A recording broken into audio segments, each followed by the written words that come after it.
भगवान लाओ त्से ने कहा है, अध्याय 59, मिताचारी बनो। मानवीय कारवार की व्यवस्था में मिताचारी होने से बढ़िया दूसरा नियम नहीं है। मिताचार पूर्व निवारण करना है। पूर्व निवारण करना तैयार रहने और सुदृढ़ होने जैसा है। तैयार रहना और सुदृढ़ होना सदाजयी होना है, और सदाजयी होना अशेष क्षमता प्राप्त करना है। जिसमें अशेष क्षमता है वही किसी देश का शासन करने योग्य है, और शासक देश की माता या सिद्धांत दीर्घजीवी हो सकती है। यही है ठोस आधार प्राप्त करना, यही है गहरा बल पाना, और यही अमरता और चिरदृष्टि का मार्ग है। Chapter 59, be sparing. In managing human affairs there is no better rule than to be sparing. To be sparing is to forestall. To forestall is to be prepared and strengthened. To be prepared and strengthened is to be ever victorious. To be ever victorious is to have infinite capacity. He who has infinite capacity is fit to rule a country, and the mother principle of a ruling country can long endure. This is to be firmly rooted, to have deep strength, the road to immortality and enduring vision.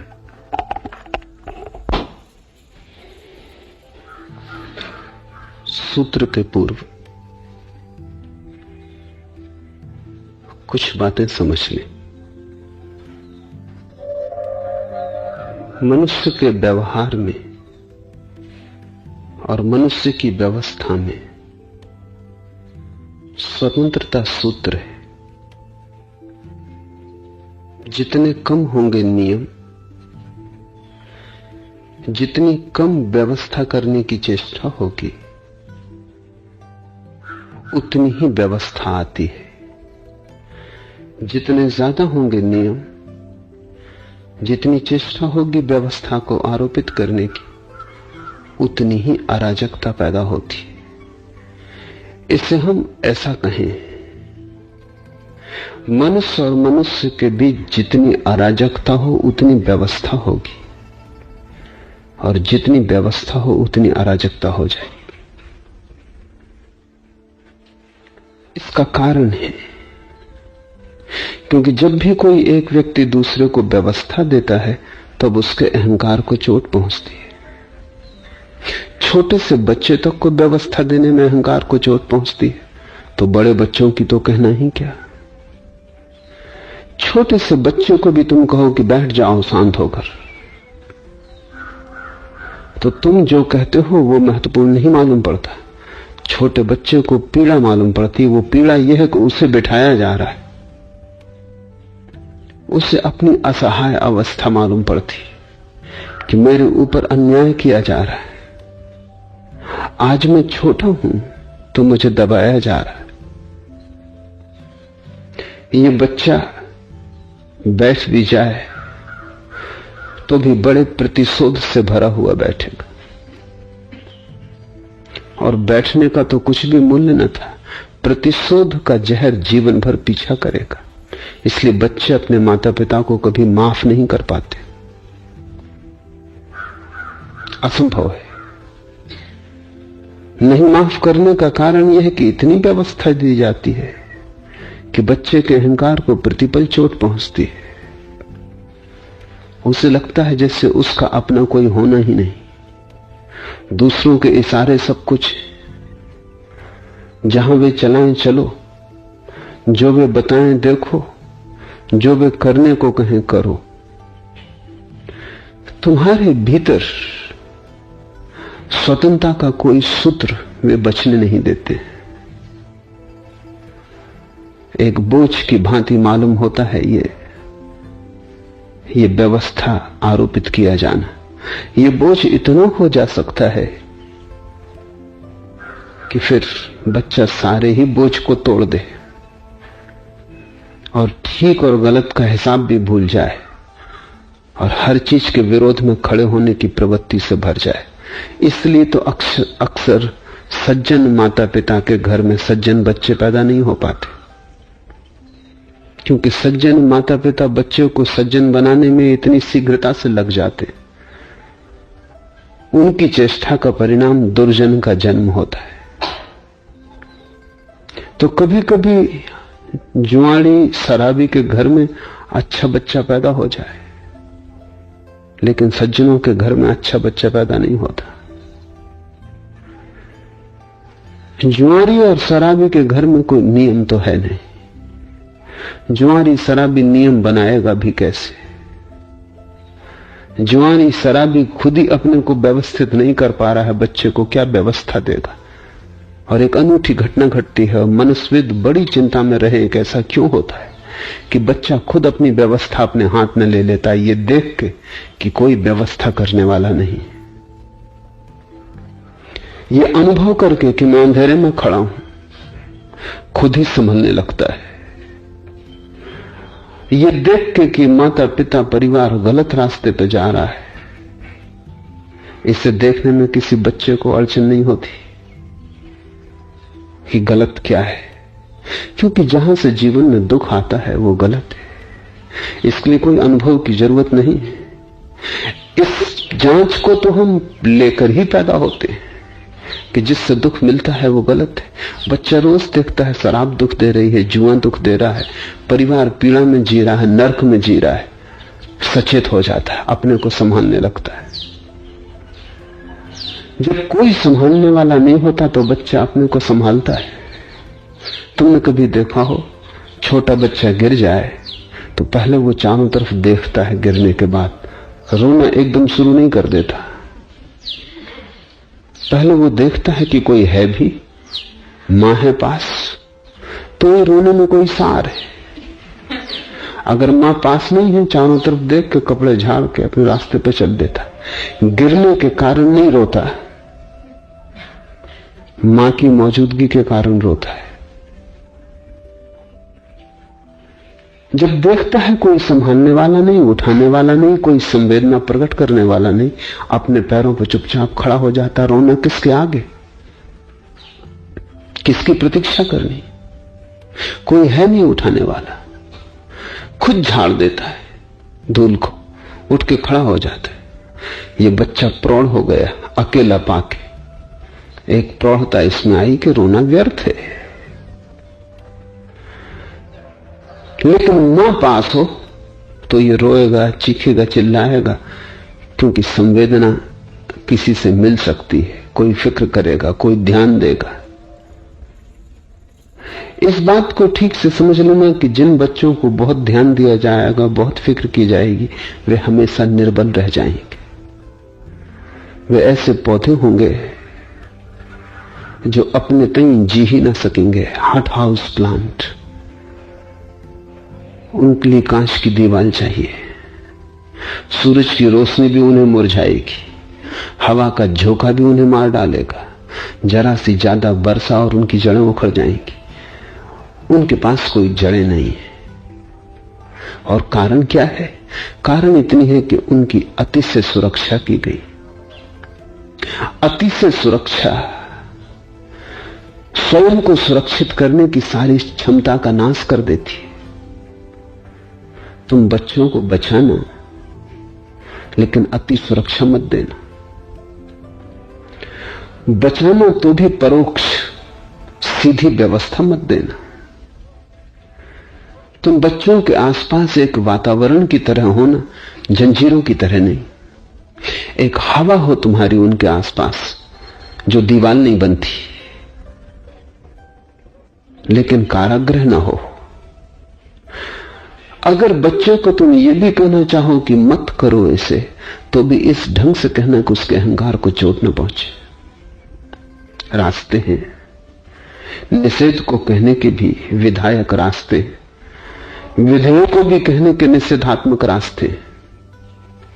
अगर बच्चा आग के पास जा रहा हो तो बजाय ये कहने के कि वहां मत जाओ, उसका ध्यान आकर्षित करना कि देखो बगीचे में कैसा सुंदर फूल खिला है, तुम यहां क्या कर रहे हो? तुम उसे विधेय देना कि वो फूल की तरफ चला जाए, आग की तरफ मत जाओ। ये बात ही खतरनाक है। क्योंकि ये निमंत्रण बन जाएगी। तुम जब मौजूद न होगे तब बच्चा आग के पास जाना चाहेगा, क्योंकि निषेध किया गया है और निषेध को तोड़ना जरूरी नहीं। तो बच्चे का अपना अहंकार कैसे निर्मित होगा, इसे तुम ठीक से समझ लो। अहंकार निर्मित होने के लिए निषेध को तोड़ना जरूरी है। जो जो कहा जाए मत करो, वो करना जरूरी है। नहीं तो बच्चा अपने पैरों पर खड़ा होना नहीं सीख पाएगा। इसलिए तो तुम जो जो कहते हो मत करो, वही वही बच्चे करते हैं और तुम परेशान होते हो, सिर पीटते हो कि क्या मामला है, इतना समझा रहे हैं, इतना रोक रहे हैं। समझाने रोकने के कारण ही किया जा रहा है। निषेध की दीवार बनाई तुमने कि बगावत पैदा होती है। तुमने कहा धूम्रपान मत करना, शायद अभी बच्चे ने इसके पहले सोचा भी ना हो कि धूम्रपान करना है। कौन बच्चा सोचता है, या कभी किसी को देखता भी करते हुए और अनुकरण कर लेता है, कोई निषेध न होता तो एक ही बार बच्चा धूम्रपान करेगा, दोबारा नहीं, खुद ही अनुभव से छूट जाएगा, क्योंकि सिवाय आंसू आने के, खांसी आने के और परेशानी के कुछ होगा नहीं। बुद्धिमान पिता तो बच्चे को सिगरेट ला के दे देगा, क्योंकि आज नहीं कल किसी न किसी का अनुकरण तुम करोगे ही, तुम खुद ही अनुभव से जान लो। मैं कुछ कहता नहीं, तुम अनुभव से जान लो। अगर प्रीति कर लगे तो आगे बढ़ना, अगर अप्रीति कर लगे तो रुक जाना, लेकिन तुम ही निर्णायक हो, मैं निर्णायक नहीं। और अगर पिता ये कर सके तो बच्चे के जीवन में धूम्रपान का जो पहला आकर्षण था वो नष्ट कर दिया, और तब बच्चा दूसरों को धूम्रपान करके सिर्फ हंसेगा कि कैसे मूड। लेकिन तुमने कहा मत करना, रस पैदा हुआ। इंकार में बड़ा रस है। अब बच्चे के मन में एक ही बात घूमेगी, उसके सपनों में एक ही बात घूमेगी कि कब मौका पा जाए कोई एकांत क्षण में धूम्रपान करके देख ले। और तुम्हारा जितना निषेध होगा उतना ही बच्चा धूम्रपान की पीड़ा भी झेल लेगा, लेकिन तुम्हारे निषेध को तोड़ के रहेगा। तोड़कर ही तो उसको बल मिलेगा, तोड़कर ही तो वो भी अनुभव करेगा मैं भी कुछ हूं, तुम ही सब कुछ नहीं हो। एक संघर्ष है जो पिता और बेटे में चलता है, एक संघर्ष है जो मां और बेटी में चलता है। वो संघर्ष बिल्कुल स्वाभाविक है, उस संघर्ष से ही तो बच्चा बड़ा होता है। इसे तुम ऐसा समझो, संघर्ष बड़े प्राथमिक क्षण से शुरू हो जाता है। मां के गर्भ में शुरू हो जाता है। इसलिए तो बच्चे के जन्म के समय इतनी पीड़ा होती है, क्योंकि बच्चा इंकार करता है बाहर आने से। वो जहां है सुख में, वो जकड़ता है अपने को, रोकता है अपने को।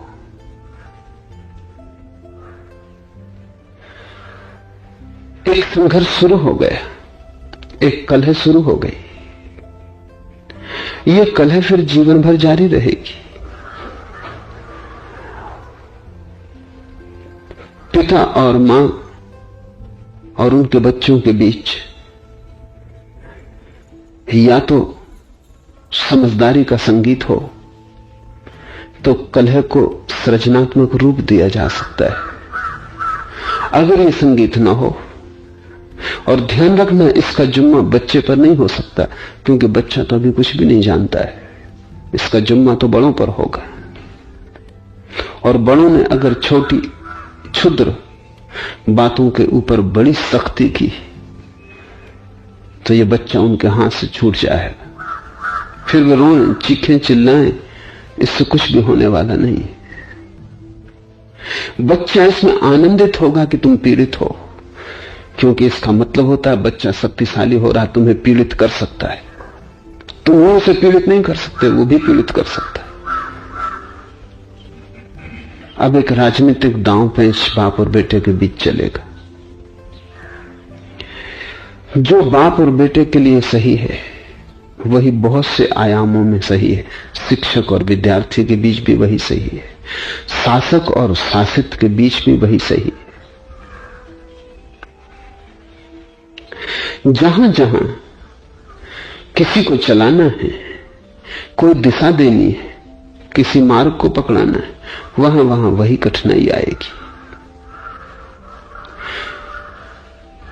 लाओस से कहता है कम से कम नियम, न्यूनतम नियम, बस उतने ही नियम चाहिए जिनके बिना चल ही ना सके। जिनके बिना चल सके वो नियम काट देना। दो व्यक्तियों के बीच का संबंध स्वतंत्रता पर आधारित हो, शासन पर नहीं। और मजा यही है कि तुम जितना किसी दूसरे को स्वतंत्र करोगे उतना ही वो तुमसे शासित होने को तत्पर और राजी हो जाता, क्योंकि अब तुम्हारा शासन उसके अहंकार को चोट नहीं पहुंचाता। अब तुम्हारा शासन मित्र है, अब तुम्हारा शासन शत्रु की भांति नहीं है। इसलिए जो भी तुम किसी को कहो वो इस भांति कहना कि वो सुझाव से ज्यादा ना हो, आदेश कभी ना बने, वही मिताचार है। लेकिन बाप की अपनी अकड़ है, वो सोचता बेटे को सुझाव क्या देना, सीधा आदेश, आज्ञा, वहां भूल है। सुझाव से ज्यादा कुछ भी नहीं किया जा सकता। और सुझाव भी ऐसा होना चाहिए कि अगर तुम ठीक कुशल हो तो दूसरे को ऐसा लगेगा कि उसके भीतर से ही आया है। किसी ने अमेरिका के बहुत बड़े करोड़पति, अरबपति एंड्रू कार्नेगी से पूछा कि तुम्हारे जीवन की सफलता का राज क्या है। तो एंड्रू कार्नेगी ने कहा मेरी सफलता का राज एक ही है, और अब मैं बता सकता हूं क्योंकि अब मेरी मौत करीब है और मेरी यात्रा पूरी हो गई। और वो राज ये है कि मैं अपने से भी बुद्धिमान लोगों से काम लेता हूं और इस ढंग से काम लेता हूं कि उन सबको ये प्रतीत होती कि उनके सुझाव मैं मान रहा हूं, हालांकि वे सुझाव मेरे ही होते। तो एंड्रू कार्नेगी अपने साथियों को, सहयोगियों को बुला लेता था, उन सब से कहता था कोई समस्या है हल करनी तो सब सुझाव दें। उसका सुझाव तो पक्का ही है, वो पहले अपना तय कर चुका है कि क्या करना है, वो उसे रखे बैठा है भीतर, लेकिन सबसे सुझाव मांगेगा।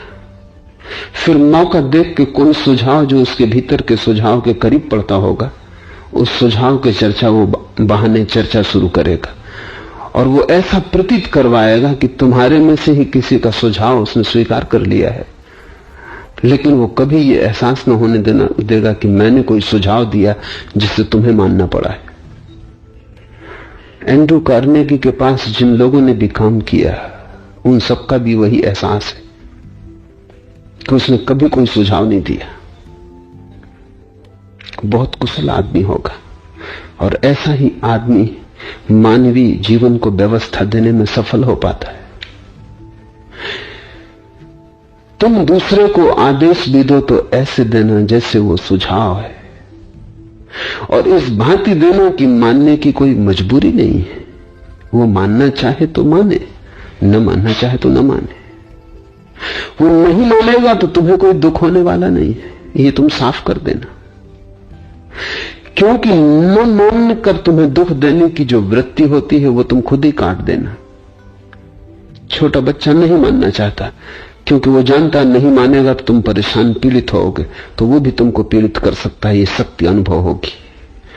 तुम ये पहले ही जाहिर कर देना कि तू नहीं मानेगा तो कोई अड़चन नहीं, मैं दोनों तरह से राजी हूं, दोनों में मेरी खुशी, माने तो न माने तो तुमने दंश काट दिया, तुमने निषेध का जो रस था वो तोड़ दिया, तुमने जीवन व्यवस्था को विधायक बना दिया।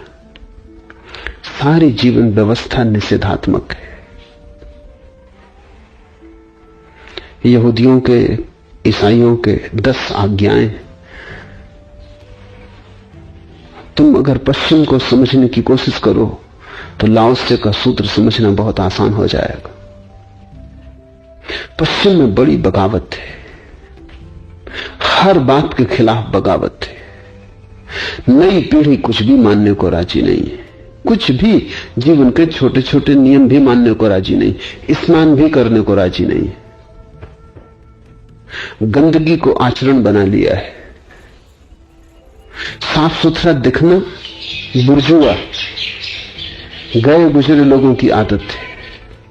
तो हिप्पी है, और हिप्पियों जैसा सारा वर्ग है पश्चिम में जो स्नान नहीं करेगा, गंदा रहेगा, गंदे कपड़े पहनेगा, धोएगा नहीं। कारण है ईसाइयत ने बड़ा आग्रह किया पिछले 2000 साल में। ईसाइयत ने कहा कि cleanliness is next to God. स्वच्छता बस परमात्मा से नीचे है, स्वच्छता के ऊपर बस केवल परमात्मा है।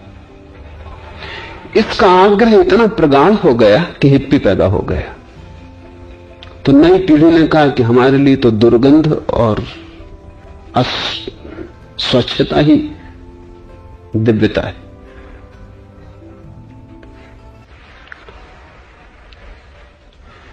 ईसाइयत ने 10 आज्ञाएं निर्धारित की हैं। चोरी मत करो, पर स्त्री को मत देखो, धोखा मत दो, लेकिन सभी नकारात्मक है।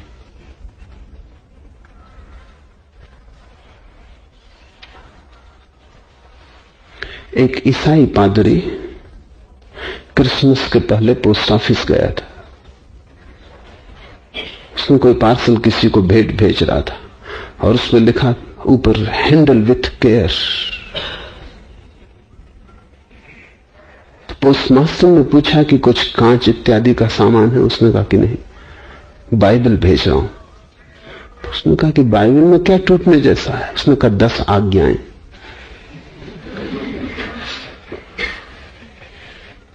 वो कांच से भी ज्यादा नाजुक है। असल में नहीं और निषेध से ज्यादा नाजुक चीज जगत में दूसरी नहीं है। तुमने नहीं कहा कि तुमने आधार बना दिया तोड़ने का। तुमने किसी को भी कहा कि नहीं, कि तुमने उसको निमंत्रण दे दिया कि तोड़ो। उपनिषद में ऐसी एक भी आज्ञा नहीं है। इसलिए मैं कहता हूं उपनिषद जिन्होंने रचा वे बहुत बुद्धिमान लोग थे। उपनिषद में एक भी निषेधात्मक आज्ञा नहीं। उपनिषद ये नहीं कहता कि चोरी मत करो, उपनिषद कहता है दान दो, बांटो। उपनिषद ये नहीं कहता कि व्यभिचार मत करो, उपनिषद कहता है ब्रह्मचर्य को उपलब्ध करो। उपनिषद ये नहीं कहता ये संसार बुरा है छोड़ो, उपनिषद कहता है परमात्मा परम भोग खोजो। बात वही है, लेकिन जहां विधेय होता है वहां तोड़ने का सवाल नहीं उठता। जहां विधेय है, जहां कोई चीज पॉजिटिव है, परमात्मा को खोजो। इसमें क्या तोड़ना है? तोड़ने का कोई मजा ही नहीं है। इसमें तोड़ने का तो मजा ही तब आता है जब कोई कहे नहीं। वहीं तुम्हारे भीतर भी अहंकार मजबूत हो जाता है, वहीं तुम तोड़ने को तत्पर हो जाते हो। वहीं तुम्हारे अहंकार पर कोई आक्रमण कर रहा है। नहीं आक्रामक है अहंकार के लिए, और अहंकार उसे बर्दाश्त नहीं करेगा, उसे तोड़ के दिखलाएगा। इसे स्मरण रखना, मानवीय व्यवस्था में नहीं जितना कम बीच में आए उतना अच्छा। हां को बीच में आने दो, क्योंकि हां जोड़ता है, नहीं तोड़ता है, और तुम्हारे सब नियम नहीं पर आधारित होते। हां पर करो उन्हें आधारित, और तब तुम पाओगे कि 50 नहीं पर आधारित नियम एक हां पर आधारित नियम में समाविष्ट हो जाते। इतने नियमों की जरूरत नहीं है। संत अगस्तीन से किसी ने पूछा कि मुझे जीवन अपना सुधारना है, तो मैं कौन कौन से नियमों का पालन करूं? तो संत अगस्तीन ने कहा, अगर नियमों का पालन करने गया और ये पूछने कि कौन कौन से, तो नियम हजार हैं, जिंदगी बहुत थोड़ी। तो तुझे मैं एक ही नियम बता देता हूं कि तू प्रेम कर। तो उस आदमी ने कहा, इससे सब हो जाएगा? अगस्तीन ने कहा, सब हो जाएगा, क्योंकि जो प्रेम करेगा वो चोरी कैसे कर सकता, जो प्रेम करेगा वो हिंसा कैसे कर सकता, जो प्रेम करेगा वो किसी का अपमान कैसे कर सकता, जो प्रेम करेगा उसके जीवन में जो जो कांटे हैं वो अपने से झड़ जाएंगे, क्योंकि प्रेम केवल फूल को ही खिला सकता है, प्रेम में कोई कांटे नहीं है। जो प्रेम करता है वो क्रोध और घृणा और वैमनस्य प्रतिस्पर्धा कैसे कर सकेगा? जो प्रेम करता है उसे तुमने कभी लोभ करते देखा? उनका कोई मेल ही नहीं होता। अगर लोभ करना हो तो प्रेम भूल के मत करना। अगर लोभ करना हो तो प्रेम की बात में ही मत पड़ना। इसलिए तो कृपण आदमी कभी प्रेम नहीं करता, कर ही नहीं सकता। कृपणता का प्रेम से कोई संबंध नहीं। लोभी धन इकट्ठा करता है और प्रेम खतरनाक है, उसलिए प्रेम से ज्यादा खतरनाक कुछ भी नहीं, क्योंकि प्रेम का मतलब है बांटो। इसलिए लोभी प्रेम की झंझट में कभी नहीं पड़ता। हालांकि वो भी सिद्धांत खोज लेता है, लोग बड़े कुशल हैं। वो कहता है राग से मैं दूर ही रहता हूं।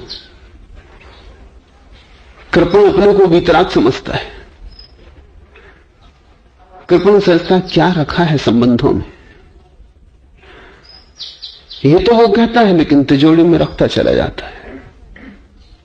धन ही उसका एकमात्र संबंध है, और जिसका धन से संबंध है उसका जीवन से कोई संबंध नहीं रह जाता। प्रेम तो जीवंत संबंध है, धन तो मृत वस्तु से संबंध है। धन से ज्यादा मरी हुई कोई चीज है, रुपए से ज्यादा मुर्दा कोई चीज तुम दुनिया में खोज सकते हो। पत्थर भी पड़ा पड़ा बढ़ता है, पत्थर भी फैलता है। सारा अस्तित्व जीवंत है, लेकिन रुपया तुम बिल्कुल मरा हुआ पाओगे।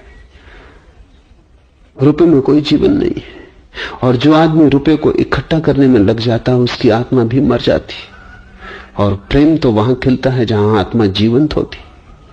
तो जो प्रेम करता है वो लोभ नहीं कर सकता, जो प्रेम करता है वो कृपण नहीं हो सकता, परिग्रही नहीं हो सकता।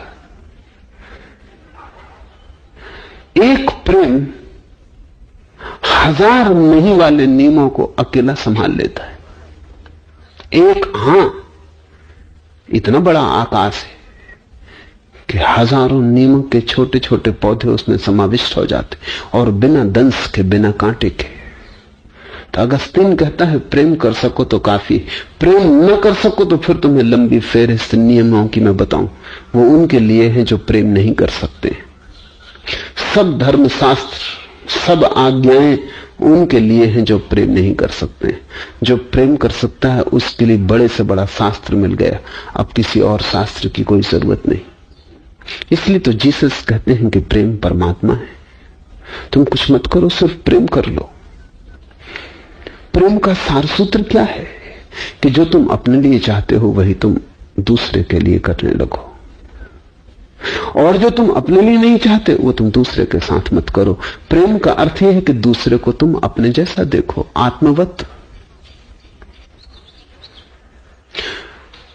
एक व्यक्ति भी तुम्हें अपने जैसा दिखाई पड़ने लगे तो तुम्हारे जीवन में झरोखा खुल गया। फिर ये झरोखा बड़ा होता जाता है।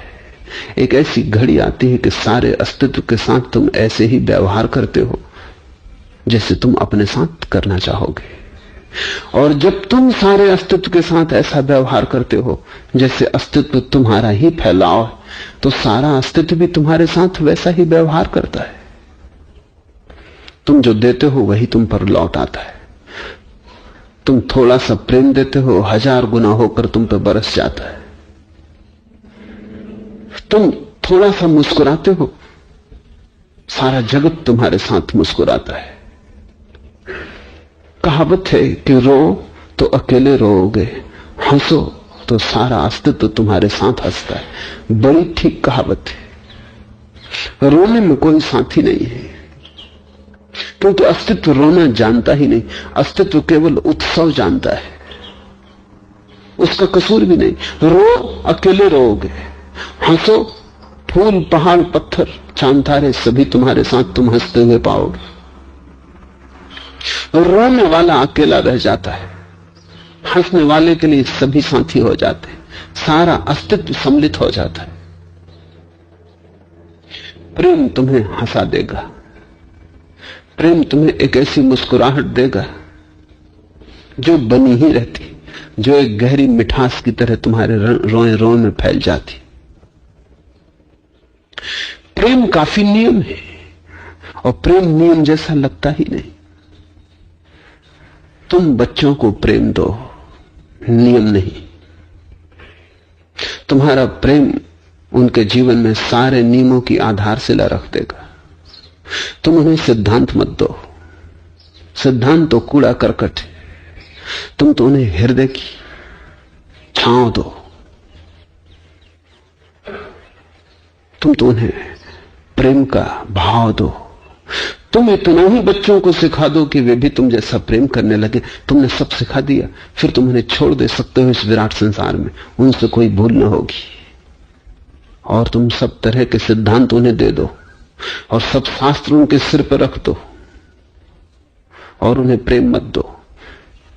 तुम्हारी आंख बचते ही तुम्हारे शास्त्रों को एक तरफ फेंक के, लात मार के वे वहीं चले जाएंगे जहां जाने से तुमने उन्हें रोका था। तुम्हारे निषेध उनके चरित्र को रूपांतरित न करेंगे। तुम्हारा विधायक भाव, और जो दो व्यक्तियों के बीच का संबंध है वही समाज और शासन का संबंध है। शासन ऐसे है जैसे पिता माता, प्रजा ऐसे है जैसे बच्चे। इसलिए तो हम राजा को पिता कहते थे पुराने दिनों में।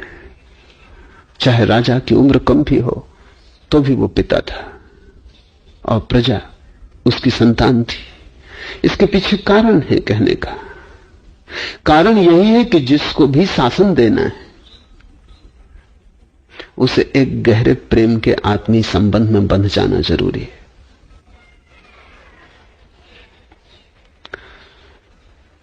ये तुम्हें ख्याल में आ जाए तो लाओ त्से का सूत्र बड़ा आसान हो जाएगा। एक एक शब्द को समझने की कोशिश करें। मानवीय कारोबार की व्यवस्था में मिताचारी होने से बढ़िया दूसरा नियम नहीं। मिताचार का अर्थ है बहुत गहन, अनेक आयामी। एक आयाम है मिताचार का कि आचरण के नियम जितने कम हो, कम से कम हो, उतना अच्छा, उंगलियों पर गिने जा सके, बहुत ज्यादा नियमों का जाल ना हो। अक्सर अधिक नियम के जाल में ही भटकाव पैदा हो जाता है। बहुत नियम चाहिए भी नहीं, एक ऐसा नियम चाहिए जो सभी नियमों को समाविष्ट कर लेता हो। और जीवन की व्यवस्था बड़ी सरल चाहिए। अति से नियम में जीवन भी जटिल हो जाता है,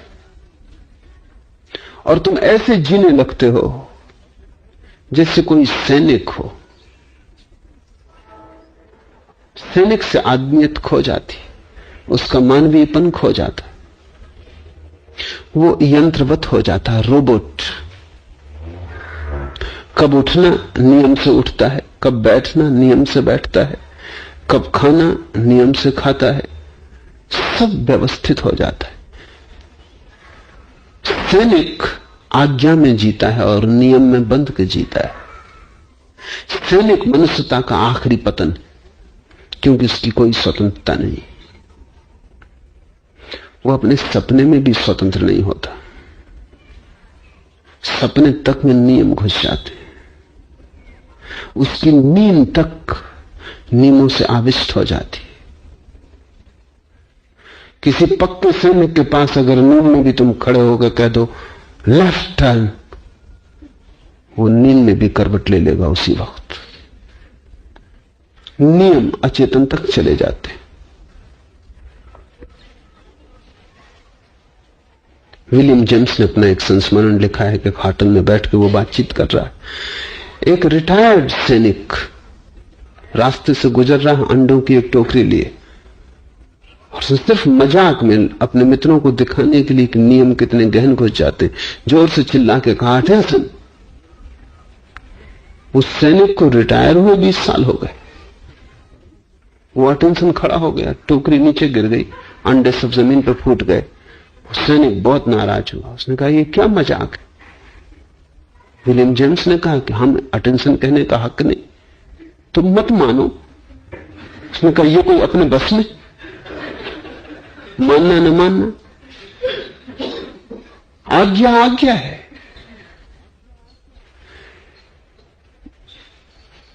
रोबोट का मतलब है यंत्रवत। यहां तुमने बटन दबाई, वहां प्रकाश जल गया। प्रकाश कोई रुक के प्रतीक्षा थोड़ी करता है, सोचता थोड़ी है कि जलूं न जलूं। सैनिक भी वही है जो सोचने से बाहर हो गया। सोचने से दुनिया में 2 लोग बाहर होते हैं, एक संत और एक सैनिक।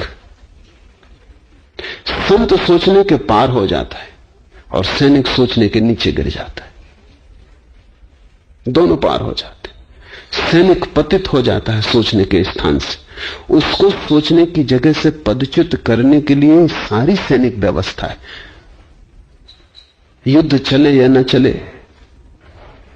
सैनिक के लिए जैसे युद्ध चलते रहता है, उसके क्रम में कोई भेद नहीं पड़ता। सुबह शाम उसे घंटों लेफ्ट राइट और कवायद करनी ही पड़ती। उसे जरा भी शिथिल नहीं छोड़ा जा सकता। और क्यों इतनी कवायद करवाते हैं? लेफ्ट राइट का क्या संबंध है? कोई संबंध नहीं, लेकिन बहुत गहरी कंडीशनिंग की व्यवस्था है। सैनिक को हम कहते हैं बाएं घूमो, वो बाएं घूमता। हम कहते हैं दाएं घूमो, वो दाएं घूमता है। धीरे धीरे धीरे धीरे धीरे ये बात इतनी प्रगाढ़ हो जाती, उसकी चेतन परतों से उतरते उतरते अचेतन में चली जाती। तब तुम्हारा कहना बाएं घूमो बटन दबाने की तरह काम करता है। सैनिक के बस के बाहर है कि न घूमे, घूमना ही पड़ेगा।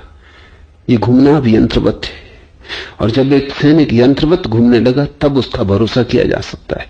तब उससे कहो चलाओ गोली, तो वो गोली चलाएगा, चाहे सामने उसकी मां ही क्यों न खड़ी हो।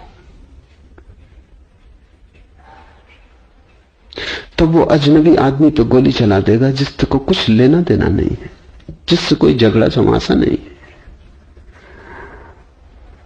जो उसी जैसा आदमी है, जिसके घर मां होगी, पत्नी होगी, बच्चे प्रतीक्षा कर रहे होंगे, प्रार्थना करते होंगे कि कब वापस लौट आए, और जिसने कुछ बिगाड़ा नहीं है। लेकिन सोच विचार के सैनिक नीचे गिर जाता है। उसे यंत्रवत गोली चलानी है, उसे बंदूक का ही हिस्सा हो जाना है। सोचे विचारे ये मौका राज्य उसे नहीं दे सकता, क्योंकि सैनिक अगर खुद सोचने लगे तो हिरोशिमा पे बम गिराना मुश्किल है, क्योंकि वो सैनिक कहेगा ये मैं न करूंगा। 1 लाख आदमी राख हो जाएंगे क्षण भर में, इससे तो बेहतर तुम मुझे मार डालो। अगर मैं अपराध कर रहा हूं आज्ञा के उल्लंघन का, तुम मुझे गोली मार दो, लेकिन 1 लाख लोगों को अकारण मानने मैं नहीं जा रहा हूं। जिस आदमी ने हिरोशिमा पर बम डाला वो बम फेंक के वापस सो गया। आके 8:10 पर उसने बम फेंका, 9 बजे वापस आके वो गहरी नींद में सो गया। उधर 1 लाख लोग आग में भुन गए। छोटे छोटे बच्चे थे, अभी गर्भ से बाहर भी ना आए थे, वे भी बच्चे थे। स्त्रियां थी, बूढ़े थे, जिनका कोई युद्ध से लेना देना ना था। नागरिक जो न युद्ध कर रहे थे न जो युद्ध चला रहे थे, बिल्कुल निहत्थे, जिनके पास कोई बचाव भी नहीं था, वे आग में भुन गए। हिरोशिमा में एक बैंक है जो जल गया, उसकी घड़ी किसी तरह बच गई। वो ठीक 8:10 पर रुक गई। उस घड़ी को बचा लिया गया है। वो हिरोशिमा की याददाश्त है। उस दिन समय जैसे रुक गया और आदमी ने गैर आदमी होने की, अमानवीय होने की आखिरी छलांग ले ली। कि आदमी सो गया। सुबह जब उठा तो पत्रकारों ने उससे पूछा कि तुम रात ठीक से सो सके? उसने कहा कि बहुत मजे से, ऐसी गहरी नींद कभी नहीं आई, क्योंकि काम पूरा कर दिया, जो मुझे आज्ञा मिली थी वो पूरा कर दिया, आज्ञा पूरी हो गई, मैं विश्राम में चला गया। इस आदमी के मन पर जरा सा दंश भी नहीं है। तुम्हारे पैर से चींटी भी कुचल जाए तो भी थोड़ा सा लगता है कि अकारण थोड़े होश से चल सकता था। 1 लाख लोग थोड़ी संख्या नहीं है। मैं 1 लाख लोगों को मार रहा हूं और रात आराम से नींद आ जाए, ये सिर्फ सैनिक को हो सकता है। वो विचार से नीचे गिर गया।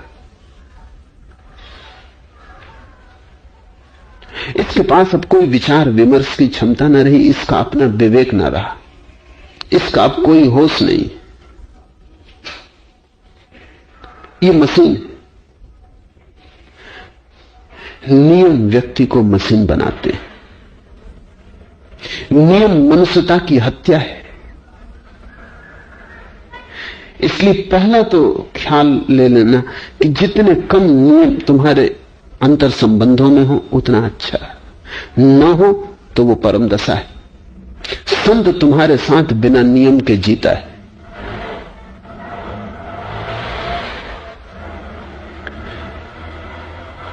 प्रेम उसका नियम कह सकते हो, लेकिन वो कोई नियम नहीं है, वो उसका स्वभाव है। संत तुम्हारे साथ ऐसे जीता है जैसे तुम्हारे उसके बीच कोई भी नियम नहीं है। क्षण क्षण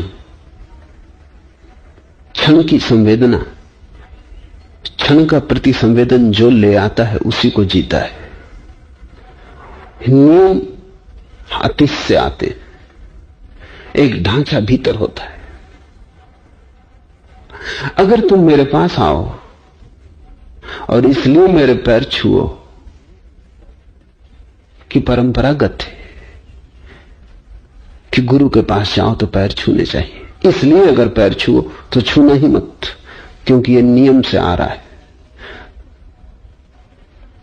ना। अचानक तुम मेरे पास झुकने के भाव से भर जाओ, वो भाव किसी नियम से ना आए, वो तुम्हारे अंतस से आए, वो तुम्हारे प्रेम का हिस्सा हो, तब बात और है, तब गुण और है, तब उस झुकने का रस और है, तब तुम उस झुकने में कुछ पाओगे, तब तुम उस झुकने में भर जाओगे,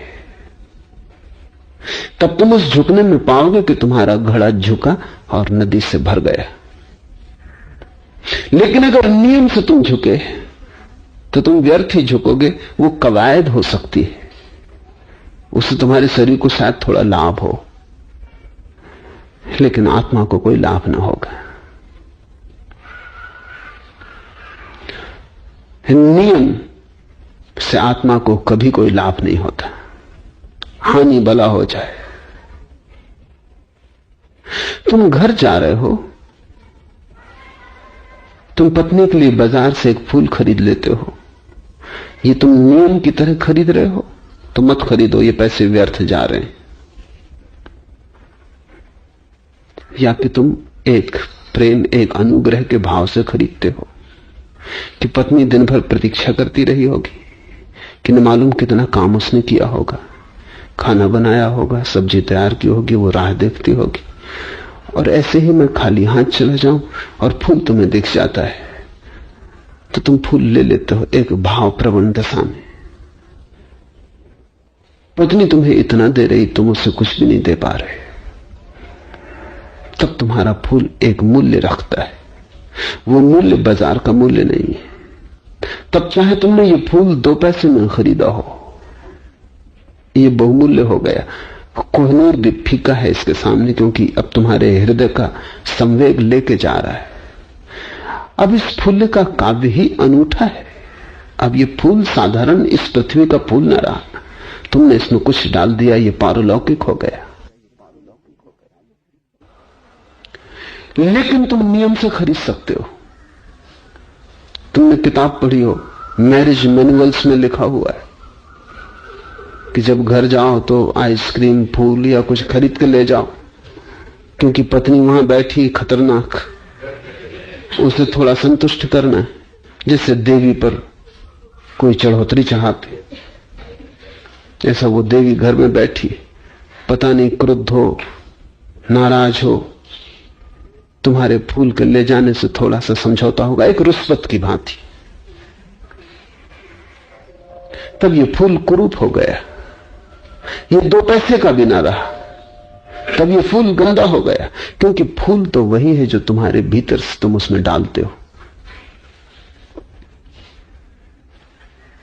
पति लाते हैं, जिस दिन वो अपराधी अनुभव करते हैं उस दिन जरूर कुछ खरीद के लाते हैं, आइसक्रीम खरीद लाते हैं, और पत्नियां भी जानती हैं कि आज जरूर किसी और स्त्री की तरफ गौर से देखा है, नहीं तो आइसक्रीम की क्या जरूरत है। आज पति कुछ गिल्टी है, कुछ अपराधी है, कहीं भीतर कोई दंश है, तो आइसक्रीम खरीद के लाया, नहीं तो नहीं।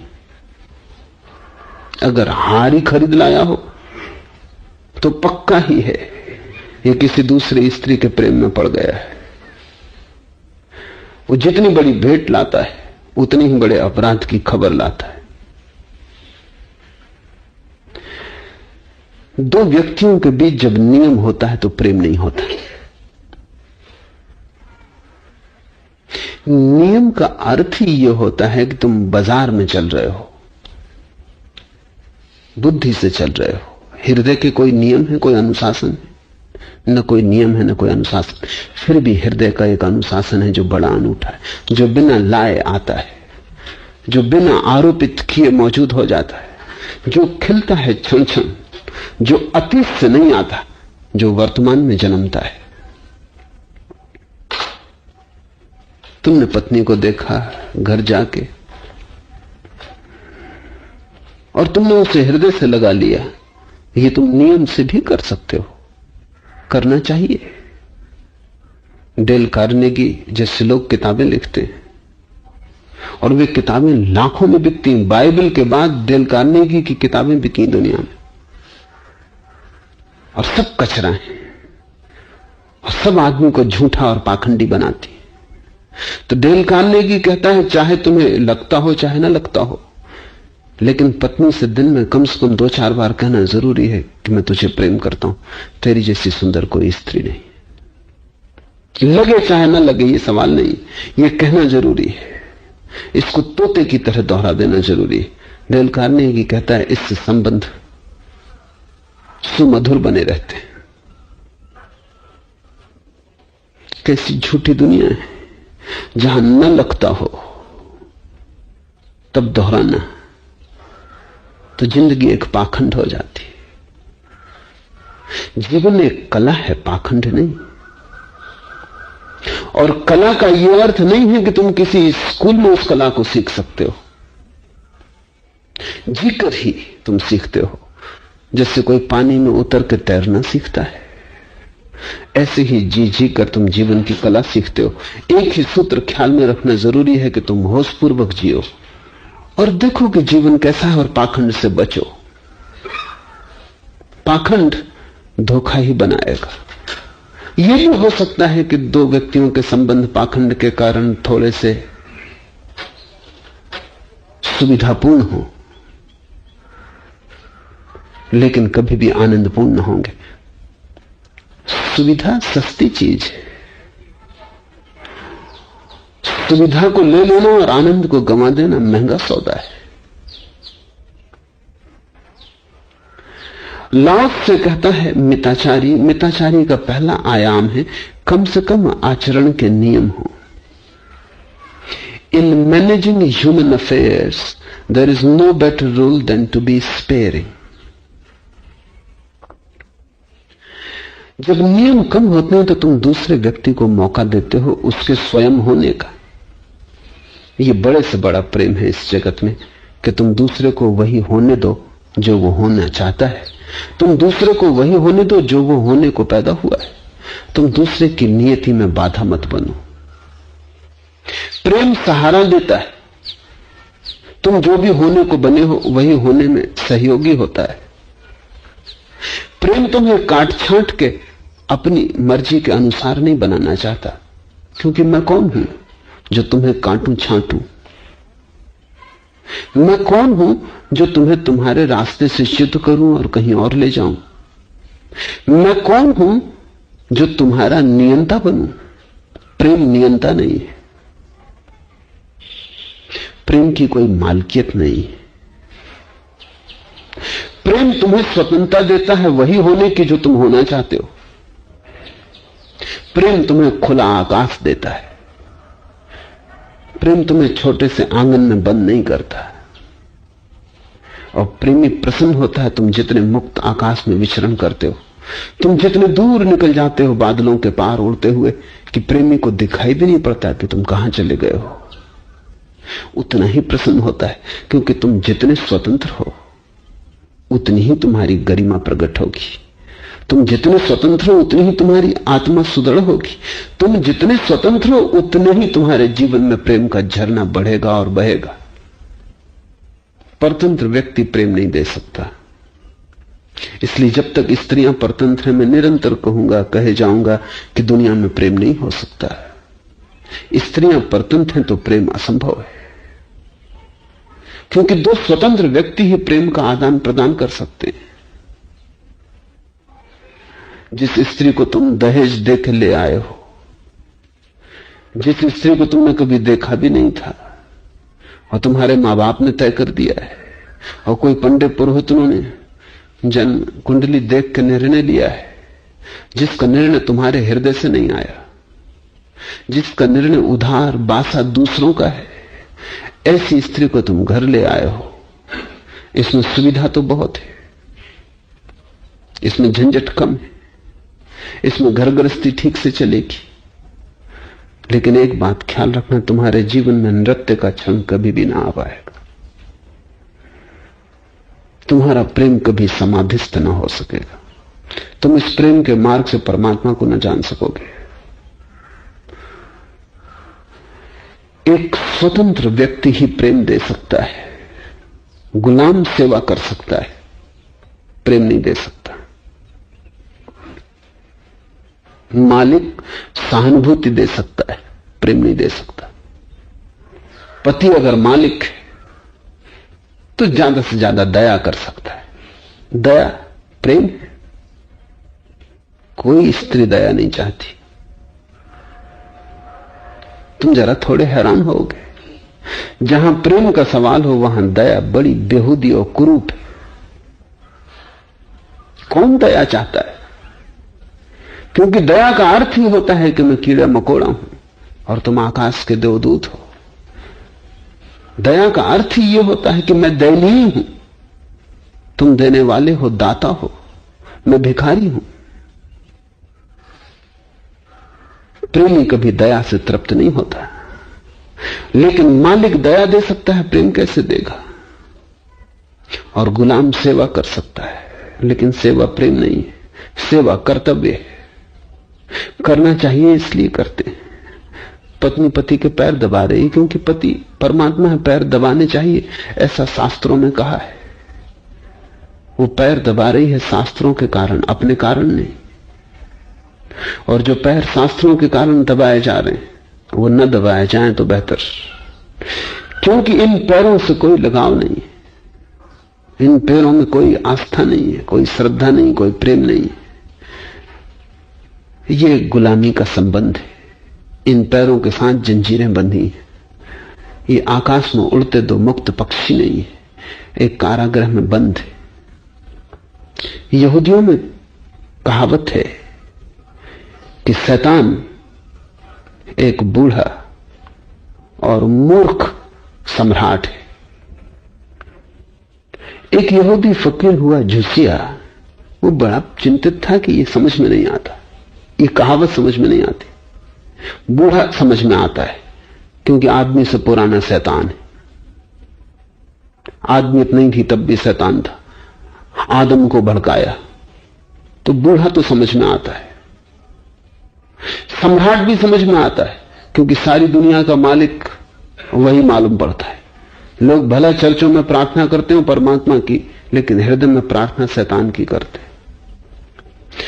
शैतान की ही चीजों की तो मांग करते हैं, परमात्मा से भी तो असली मालिक तो वही है। तो सम्राट भी समझ में आता है, लेकिन मूढ़ क्यों, ये समझ में नहीं आता। फिर झुसिया ने कहा कि मुझे सजा हो गई, जेल में डाल दिया गया। वहां मेरी समझ में रहस्य आ गया। जेल में हथकड़ी बंधी है और झुसिया ने देखा कि शैतान पास में बैठा है। तो उसने शैतान से कहा, अब समझ गए कहावत का अर्थ, बूढ़े तो तुम हो ये पहले से हम समझ गए थे, क्योंकि आदमी से पुराने हो। सम्राट भी तुम हो, क्योंकि सारे आदमी तुम्हारी प्रार्थना कर रहे हैं और तुम जो दे सकते हो वही मांग रहे हैं, ये भी हम समझते थे। लेकिन मूर्ख हो ये हम पहली दफे समझे। शैतान ने पूछा, क्या मतलब? तो उसने कहा, यहां कारागृह में जहां मेरे हाथ में हथकड़ियां बंधी हैं, जहां मैं भला तो कर ही नहीं सकता, वहां तुम मेरे पास बैठे क्या कर रहे हो? यहां तो कुछ करने का उपाय ही नहीं है, कोई दूसरा विकल्प ही नहीं तुम्हारे सिवाय। तुम यहां बैठे क्या कर रहे हो? यहां तो प्रार्थना भी नहीं कर सकता हूं, सुबह का तो कोई उपाय ही नहीं। इसलिए समझ गया कि तुम महामूढ़ हो। कहावत ठीक है, तुम अकारण यहां बैठे हो, क्योंकि यहां तो तुम्हारे राज्य में बिल्कुल बंधा हूं, इसके बाहर जाने का कोई उपाय ही नहीं है। दीवारें बड़ी हैं, हाथ में जंजीरें पड़ी हैं। जब मैं झुसिया की आत्मकथा पढ़ रहा था तब मुझे लगा कि जंजीरों में तुम्हारे पास तुम जिसे पाओगे वो परमात्मा नहीं हो सकता, वो शैतान ही होगा। क्योंकि परमात्मा की संभावना ही स्वतंत्रता में है। इसलिए तो हम परमात्मा को मोक्ष कहते हैं। और हमने ऐसे लोग भी पैदा किए इस मुल्क में जिन्होंने परमात्मा की भी फिक्र नहीं की, मोक्ष की ही फिक्र, क्योंकि उन्होंने कहा जहां मोक्ष मिल गया परमात्मा मिल ही गया। महावीर परमात्मा की बात नहीं करते, बुद्ध परमात्मा की बात नहीं करते, वो कहते मुक्ति काफी है। जिस दिन तुम परम स्वतंत्र हो गए उस दिन परमात्मा मिल ही गया, उसकी बात क्या करनी। परम स्वतंत्रता में तुम्हारे जो साथ है वो परमात्मा हो जाता है, और परम परतंत्रता में तुम्हारे साथ जो रह जाता है वो केवल शैतान है। तुम जिसको गुलाम बनाते हो उसको शैतान बनाते हो, और तुम जिसके मालिक बनते हो तुम मालिक बनने में भी शैतान बनते हो, क्योंकि गुलामी में सिर्फ शैतानी का ही फूल खिल सकता है। गुलामी की भूमि में शैतानी के अतिरिक्त और कोई पौधा नहीं पनप सकता। मिताचार का अर्थ है नियम को कम करते जाओ, ये पहला आयाम, और धीरे धीरे हार्दिकता को बढ़ाते जाओ। एक ऐसी घड़ी आ जाए कि कोई नियम न रह जाए, सिर्फ हृदय ही नियम हो। और ध्यान रखना, एक को जो साध लेता है अनेक सध जाते हैं, और जो अनेक को साधने में लगता है वो एक से भी वंचित रह जाता है।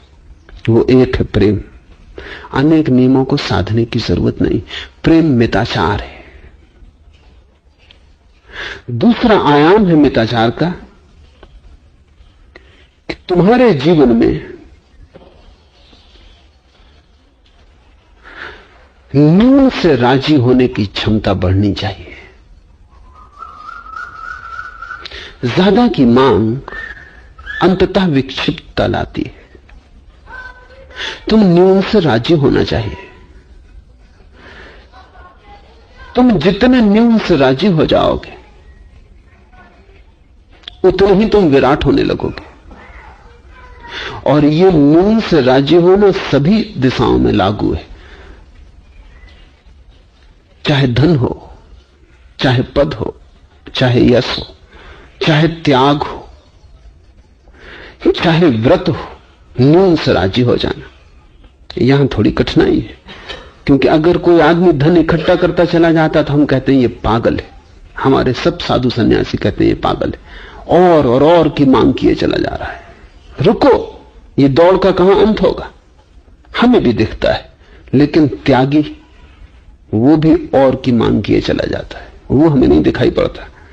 पिछले साल उसने 20 दिन का उपवास किया था, इस साल वो 25 दिन का करने वाला है, अगले साल वो 30 दिन का करेगा। ये भी और की मांग है। 20 लाख रुपए थे, 25 लाख रुपए चाहे। 20 दिन का उपवास कर सकते थे, अब 25 दिन का कर सकते हैं। 30 की आकांक्षा है। फर्क क्या है? अनुपात वही है। 20 की जगह 25 चाहिए, 25 की जगह 30 चाहिए। धन के ही सिक्के लोग इकट्ठे नहीं करते, त्याग के भी सिक्के इकट्ठे करते हैं, और दौड़ वही की वही जारी रहती।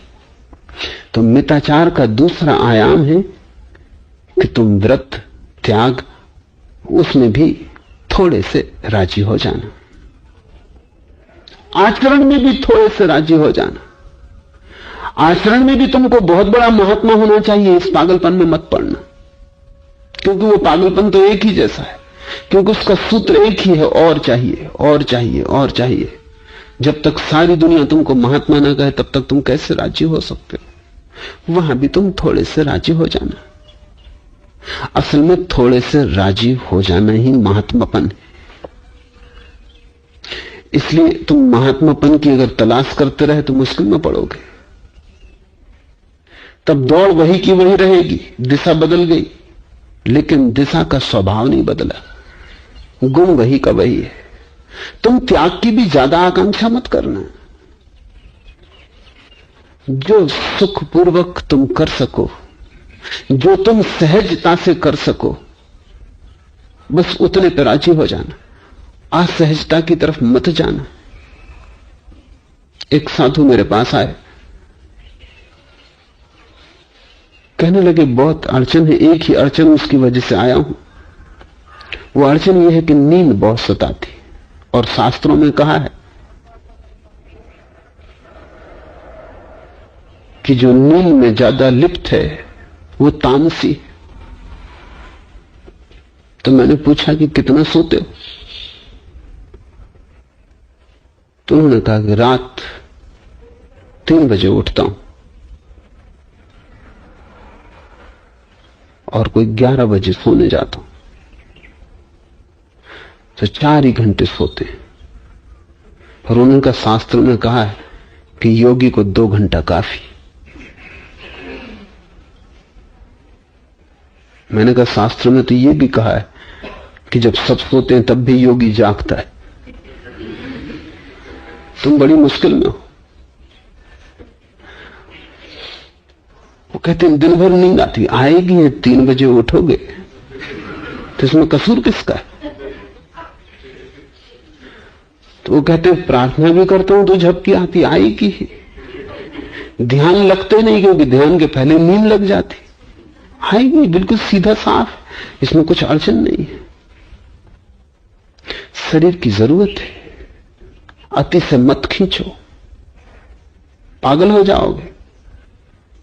और अगर नींद जैसी सरल चीज के प्रति भी अपराध का भाव आ गया, तो नींद जैसी सरल चीज, इससे ज्यादा सरल और क्या होगा? कुछ भी तो नहीं करना, सिर्फ सो जाना। और नींद में कम से कम तुम महात्मा होते हो, कुछ उपद्रव नहीं करते, कोई की हत्या नहीं करते, कोई की चोरी नहीं, कोई जेब नहीं काटते। इतनी सरल सी चीज से ऐसा क्या विरोध बना रखा है? वो थोड़े चौंके, उन्होंने कहा क्या आपका मतलब है ज्यादा सोना शुरू करूं? तो वो तो तामस हो जाएगा। क्या होगा कि नहीं होगा ये मुझे मतलब नहीं, जो जरूरत है। तो उसका अर्थ हुआ कि तामस की जरूरत है, क्योंकि शरीर तामस का हिस्सा है। जब तक तुम शरीर में हो तब तक शरीर थकता है, थकता है तो विश्राम चाहिए। और अगर तामस की जरूरत ही ना होती तो परमात्मा तामस को बनाता ही क्यों? 2 गुणों से काम चला लेता, 3 गुण की क्या जरूरत है? परमात्मा भी बिना तामस के नहीं बना सकता अस्तित्व को। तुम कोशिश में लगे हो परमात्मा से आगे जाने की, प्रतिस्पर्धा बड़ी। परमात्मा भी सत्व और रज से अस्तित्व को नहीं बना सकता, क्योंकि तमस की बड़ी खूबी है, उसका अपना रहस्य है। तमस के बिना कोई चीज स्थिर ही नहीं होती। रज में बड़ी गति है, लेकिन अकेली गति से थोड़ी संसार बनता है, कोई चीज ठहराने वाली चाहिए। तुम दौड़ते ही रहोगे तो मुश्किल में पड़ोगे, कहीं तो रुकना पड़ेगा। रुकोगे वहीं तमस शुरू होगा, तमस तो एक सिद्धांत है, लेकिन लोगों ने तमस शब्द का बड़ा अपमानजनक उपयोग शुरू कर दिया। तमस का तो इतना ही मतलब है रुकने का सिद्धांत, विश्राम का सिद्धांत। परमात्मा को भी विश्राम करना पड़ता है। इसलिए तो हम कहते हैं कि ब्रह्मा का दिन सृष्टि, फिर ब्रह्मा की रात आती तो प्रलय हो जाता है, सारा अस्तित्व सिकुड़ के शांत हो जाता, नींद में चला जाता। तो अगर हम पूरे अस्तित्व को 12 घंटा मान लें दिन, तो फिर 12 घंटा इतनी ही बड़ी रात है जब सब सो जाता है, खुद परमात्मा सो जाता है। तो तुम परमात्मा से किस लिए होड़ में लगे हो? तुम शांति से सो जाओ। और तब तुमने क्या अड़चन कर ली? अब तुमसे ध्यान भी नहीं हो सकता। ध्यान नहीं हो सकता तो वो समझते क्या है? ये मन के गणित बड़े अजीब हैं। वो समझते हैं कि तमस की वजह से ध्यान नहीं लग रहा, और कम सो, तमस को काटो। जितना तमस काटोगे उतनी तमस की जरूरत बढ़ती जाएगी, क्योंकि कहीं ना कहीं से जरूरत पूरी होगी। इसलिए तुम मंदिरों में जाओ, वहां लोगों को तुम झपकी लेते पाओगे। मुल्ला नसरुद्दीन मस्जिद जाता है तो सोने के लिए।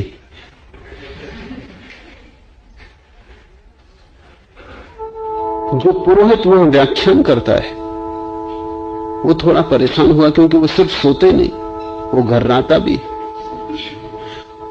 और बुजुर्ग आदमी पंचायत का प्रमुख है, तो आगे बैठता है और आगे घुर्राता है। उससे पुरोहित को बड़ी अड़चन होती, बोलने में भी अड़चन होती है और अभद्र भी मालूम पड़ता है। इससे वो कुछ कह भी नहीं सकता। उसका लड़के का लड़का नाती भी साथ आता है, तो पुरोहित ने तरकीब निकाली। पुरोहित तो तरकीब निकालने वाले लोग हैं, उनसे ज्यादा चालाक आदमी नहीं, क्योंकि उनका धंधा ही चालाकी का है। बड़ा सूक्ष्म धंधा है, उसमें चालाकी होगी ही। तो उसने बगल में सभा के बाद लड़के को बुलाया और कहा, देख तुझे मैं 4 आने दूंगा, जब भी तेरे दादा को नींद लग जाए तो तू जरा हिला के जगा दिया कर। लड़के ने कहा ठीक। 2-3 सप्ताह तो सब ठीक चला। चौथे सप्ताह लड़का बिल्कुल शांत बैठा रहा और बूढ़ा गुर्राने लगा। फिर पुरोहित ने उसे बुलाया कि क्यों भाई, मैं तुझे हर 4 आने देता हूं। उसने कहा वो आप देते, लेकिन मेरे दादा मुझे 8 आना देने का, तो अगर बीच में बाधा नहीं दूंगा तो 8 आना दूंगा। वो कहा अब मैं क्या कर सकता हूं? मंदिरों में, मस्जिदों में, चर्चों में लोग सो रहे हैं। ध्यान रखना कि अगर नींद पूरी न होगी तो ध्यान तुम कर ही ना सकोगे। नींद एक जरूरत है। नींद कोई पाप नहीं, नींद कुछ बुराई नहीं है, कोई अपराध नहीं है। पूरी नींद कर लोगे तभी तुम ध्यान कर पाओगे, क्योंकि ध्यान भी बड़ी विश्राम की अवस्था है।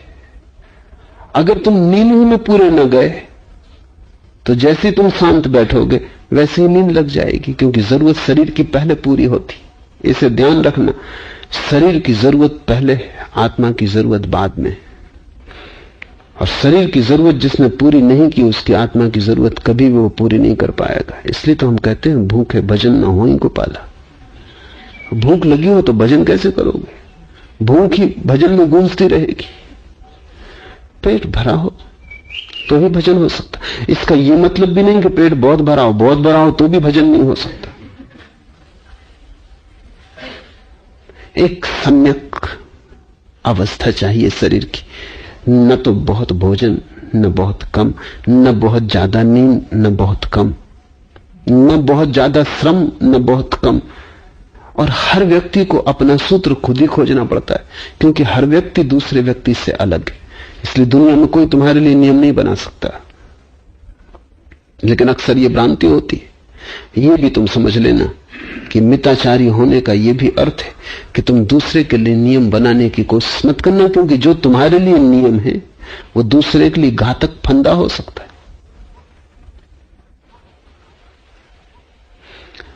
शास्त्र, अक्सर हिंदू शास्त्र बूढ़ों ने लिखे, बूढ़ों की नींद कम हो जाती, शरीर की जरूरत खत्म हो जाती। तो बूढ़े अक्सर, चाहे वो ज्ञानी ना भी हो तो भी 3 बजे के करीब जग जाते। पड़े रहें बात अलग, जब बूढ़े शास्त्र बनाएंगे तो वो लिखेंगे कि 3 बजे उठना नियम, लेकिन ये शास्त्र बच्चों के काम में नहीं लाया जा सकता, क्योंकि मां के पेट में बच्चा 24 घंटे सोता है, उसकी जरूरत उतनी है। जब शरीर में इतना काम हो रहा है, सृजन हो रहा है, हर चीज बन रही, तो बच्चे के जागने से बाधा पड़ जाएगी। वो सोया रहता है, शरीर में सृजन का काम चल रहा है, बच्चे की बीच में आने की जरूरत नहीं है। वो 24 घंटे सोता है मां के पेट में, फिर पैदा होने के बाद 18 घंटे सोता है, फिर 16 घंटे सोता है, फिर धीरे धीरे जरूरत कम होती जाती। जैसे जैसे बच्चे का शरीर पूरा हो जाता है, सृजन का काम बंद हो जाता है, 8 घंटे के करीब, 7-8 घंटे के करीब ठहर जाती बात। फिर 35 साल के बाद शरीर में दूसरी क्रिया शुरू होती, टूटने की। जब टूटने की क्रिया शुरू होती तो नींद कम होने लगती, क्योंकि जब नींद कम होगी तभी शरीर टूट सकता है, नहीं तो टूट नहीं सकता। जैसे कि बच्चे के शरीर के बनने में नींद की जरूरत है, बूढ़े के शरीर के टूटने में नींद की बिल्कुल जरूरत नहीं तो बूढ़ा मरेगा ही नहीं, तो नींद कम होने लगेगी।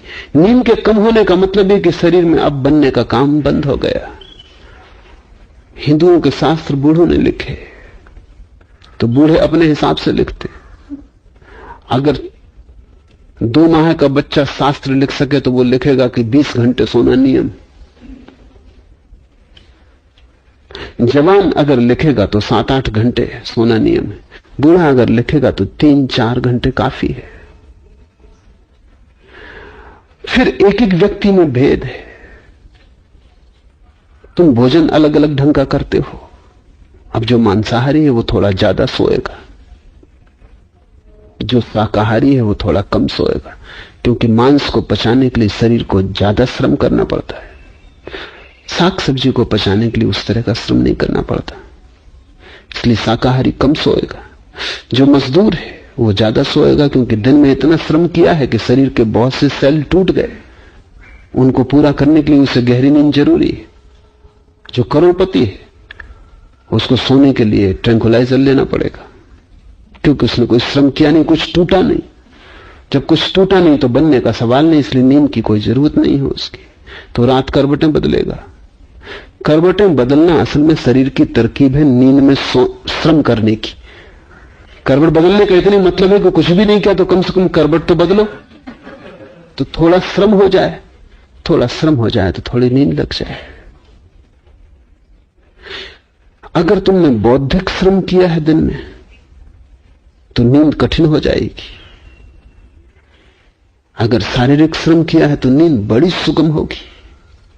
फिर हर आदमी पे अपनी अपनी, इसलिए किसी शास्त्र के नियम में मत पड़ना, क्योंकि जिसने नियम बनाया था वो तुम नहीं हो।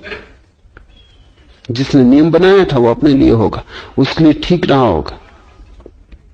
दुनिया में हजारों अड़चनें कम हो जाएं अगर प्रत्येक व्यक्ति अपने जीवन की सहजता को खोज के नियम बनाने लगे। मनोवैज्ञानिक कहते हैं कि पुरुष अगर 5 बजे उठ जाएं तो कोई हर्जा नहीं है, उनकी नींद 5 बजे पूरी हो जाती, लेकिन स्त्रियों की नींद कोई 6:30 बजे पूरी होती या 7 बजे पूरी होती। लेकिन नियम यह है कि पत्नी को पहले उठना चाहिए, नहीं तो पति नाराज होगा। वैज्ञानिकों ने बहुत खोज की है नींद पर। 24 घंटे में 2 घंटे शरीर का तापमान नीचे गिरता है, वही 2 घंटे गहरी नींद के घंटे। पुरुषों का तापमान गिरता है कोई 3 और 5 के बीच में, स्त्रियों का तापमान गिरता है कोई 6 और 8 के बीच में। वो गहरे से गहरे नींद के क्षण है। अगर वो 2 घंटे तुमने सो लिए तो तुम ताजा अनुभव करोगे, अगर उन 2 घंटों में व्याघात पड़ गया तो तुम दिन भर परेशान अनुभव करोगे। तो अगर हम वैज्ञानिक की सलाह माने तो सुबह की चाय पति को बनानी चाहिए, पत्नी को बिल्कुल नहीं। उसे सोए रहना चाहिए बिस्तर पे, पति को लाना चाहिए चाय बना के। अगर वैज्ञानिक की हम बात सुने, क्योंकि स्त्रियों का शरीर का ढंग और है, पुरुष के शरीर का ढंग और है, उनके हार्मोन अलग हैं, उनके शरीर की भीतरी बनावट और है, और उसके अनुसार सारी जीवन व्यवस्था होनी चाहिए। मिताचार का अर्थ है कि तुम थोड़े से नियम बनाना और नियम भी उधार मत लेना। और कठिन नहीं है, अगर तुम थोड़े से प्रयोग करो। कितना कठिन है? अगर तुम्हें 3 सप्ताह प्रयोग करके देख लो, सब तरह से उठ के 3 बजे उठ के देख लो 2 दिन, 4 बजे उठ के देख लो 2 दिन, 5 बजे उठ के देख लो, 6 बजे, 7 बजे, 8 बजे, एक 3 सप्ताह प्रयोग करके देख लो। जो घड़ी तुम्हें सबसे ज्यादा जम जाए, जिसमें तुम रम जाओ, जिसमें 24 घंटे तुम ताजा मालूम पड़ो, वही तुम्हारे लिए नियम है। कुछ लोग हैं जो रात में 12 बजे सोए तो ही सुबह उनको ताजगी रहेगी। कुछ हैं जो 9 बजे सोए तो ही सुबह ताजगी रहेगी। और कोई किसी के लिए नियम नहीं बना सकता।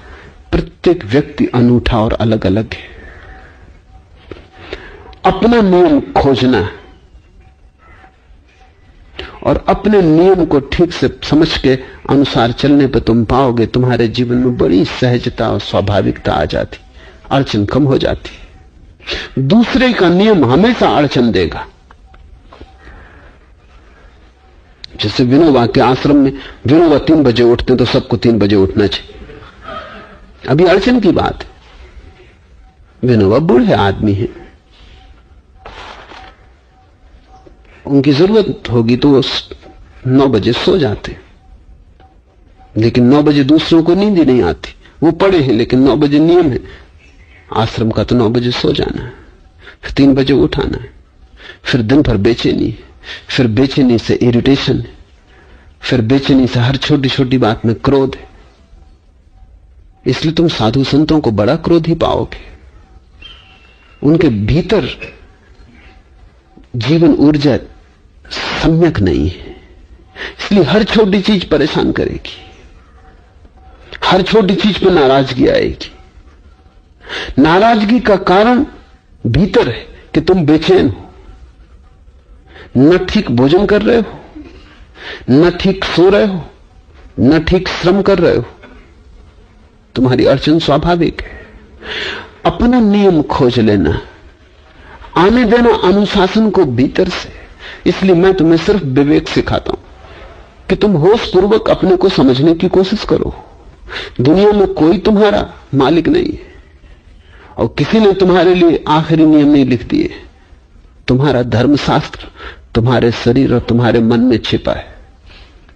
तुम उसे पढ़ना सीखो और वहीं से अगर तुमने आदेश लिया तो तुम पाओगे कि तुम शांत होते चले जाते हो।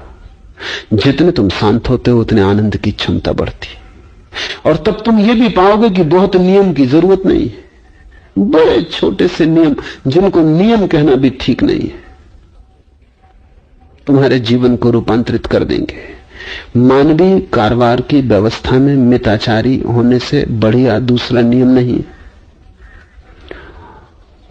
अगर लाओसे से तुम पूछो कि तुम्हारे जीवन का नियम क्या है, तो लाओसे कहता है जब मुझे नींद आती मैं सो जाता, जब मुझे भूख लगती तब मैं भोजन कर लेता, जब नींद खुल जाती तब जग जाता। बस ऐसे नियम है और कोई नियम नहीं। और लाओसे परम अवस्था को उपलब्ध हुआ। फिर नियम भी सख्त नहीं हो सकते, लोचपूर्ण होंगे, क्योंकि तुम्हारी जरूरत रोज बदलेगी। जो नियम तुमने जवानी में बनाया वो बुढ़ापे में काम ना आएगा, जो आज बनाया कल काम ना आएगा।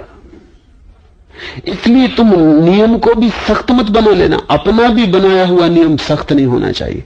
अगर सख्त हुआ तो तुम जाल में पड़ जाओगे, क्योंकि तुम्हारी शरीर की जरूरत रोज बदलेगी।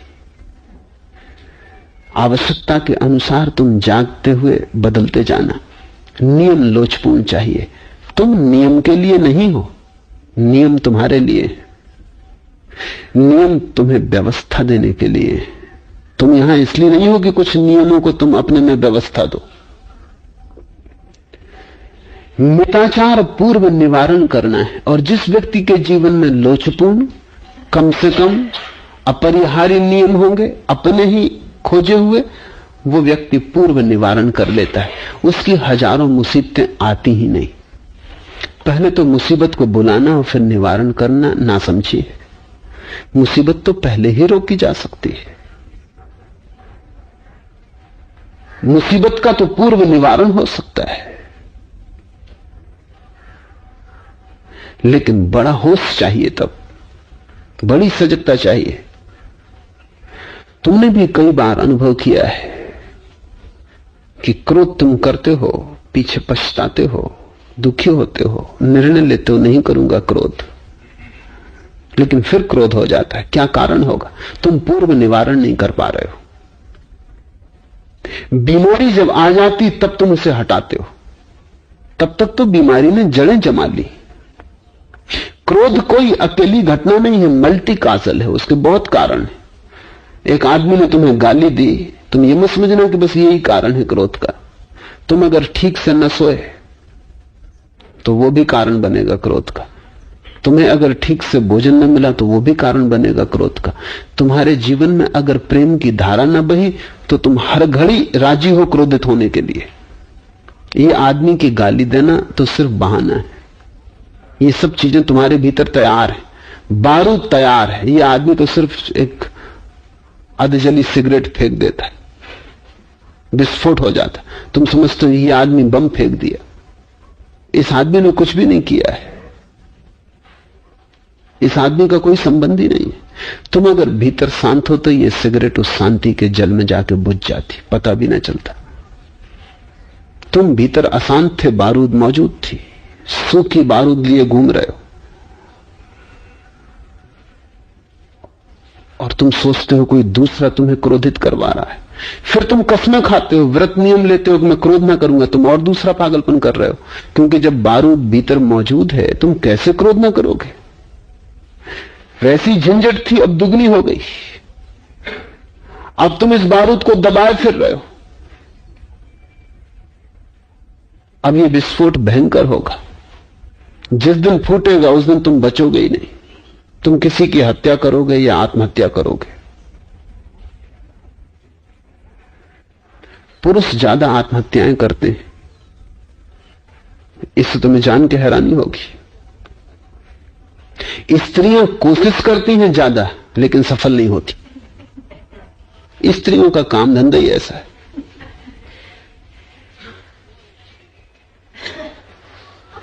100 स्त्रियां आत्महत्या की कोशिश करती हैं तो मुश्किल से 20 सफल होती।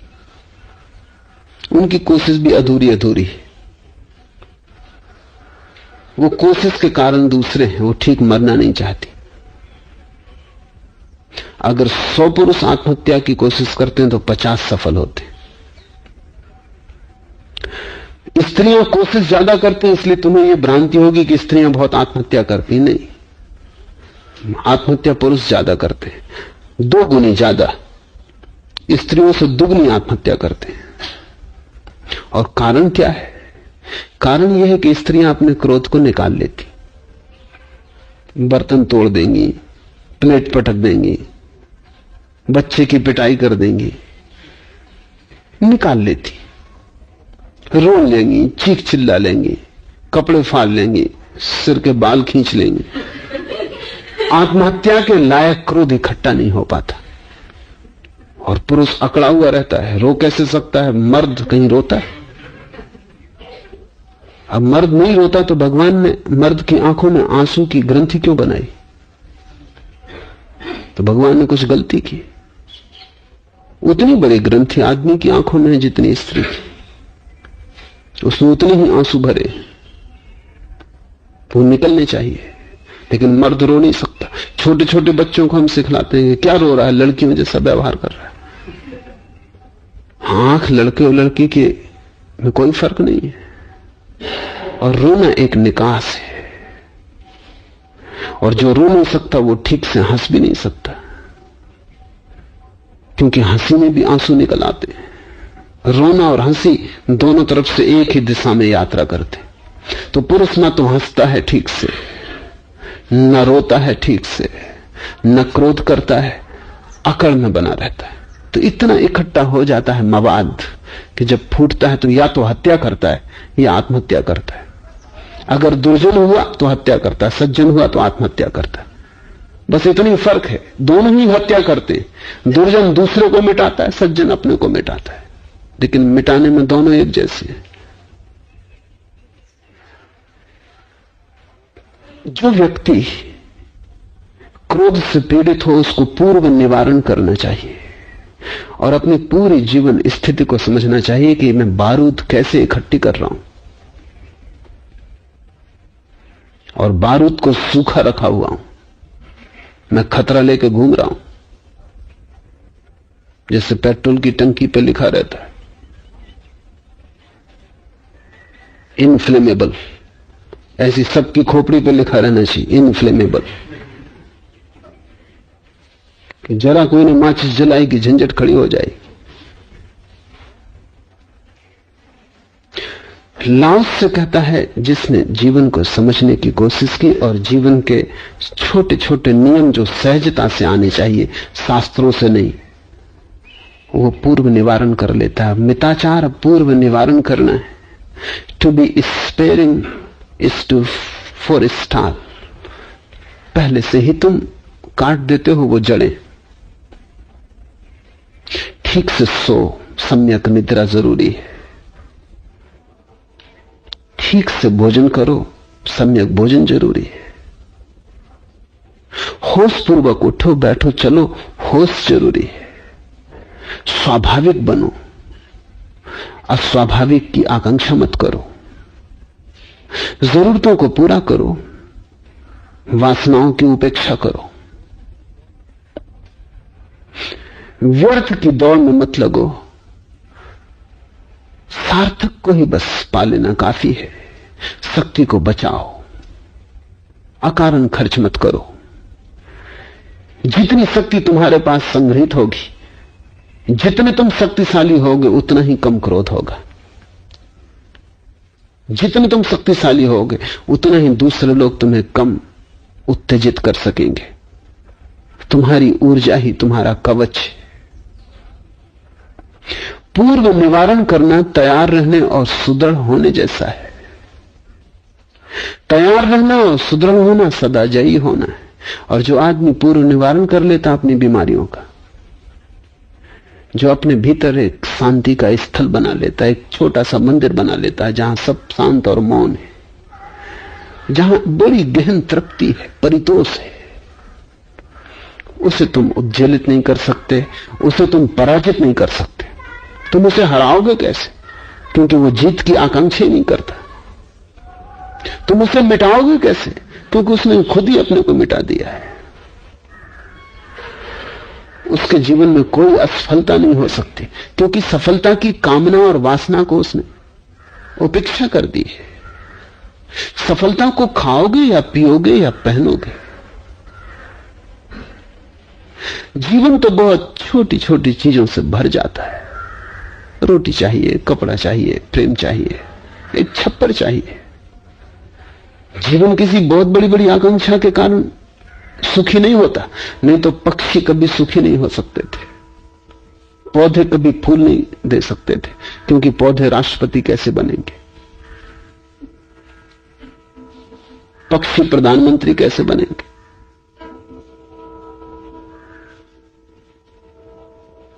सारा अस्तित्व प्रसन्न है क्योंकि थोड़े से राजी, जरूरत से राजी है। सिर्फ आदमी बेचैन है, अकेला आदमी पागल है, अकेला आदमी भटक गया है। जरूरत की तो फिक्र ही नहीं है, गैर जरूरत की फिक्र है। पेट भरे ना भरे, गले में सोने का हार चाहिए, नींद मिले या ना मिले, सिर पे ताज चाहिए, प्यास बुझे ना बुझे। वासना, व्यर्थ की दौड़ का नाम वासना है कि जिसको पा भी लोगे तो कुछ पाया नहीं, न पाए तो परेशान हुए, पा लिए तो पाया कि हाथ खाली है।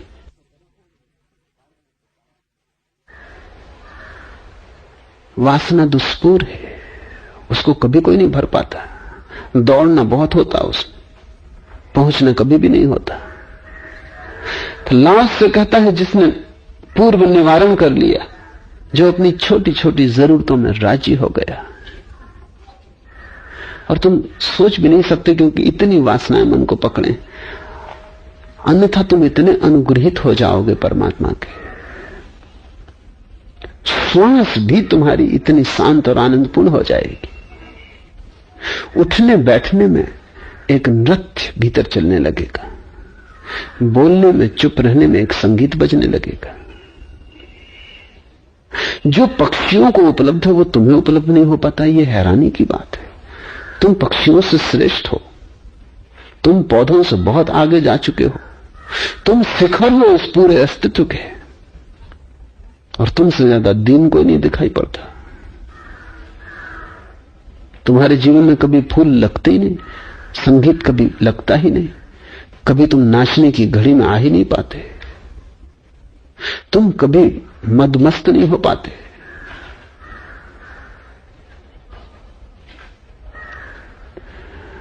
जबकि पूरी मधुशाला खुली है अस्तित्व की कि तुम पी लो पूरी मधुशाला।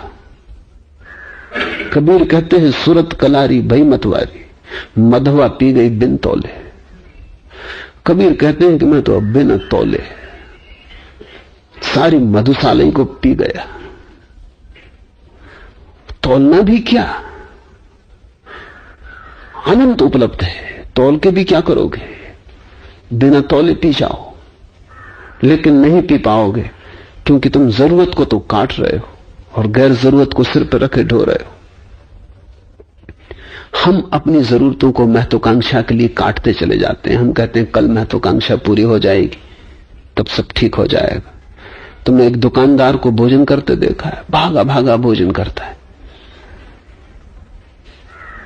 उसकी हालत देखो तुम, भागा भागा किसी तरह भोजन कर रहा है, दुकान पे पहुंच ही चुका है। असली में शरीर ही यहां है, आत्मा तो दुकान पर है।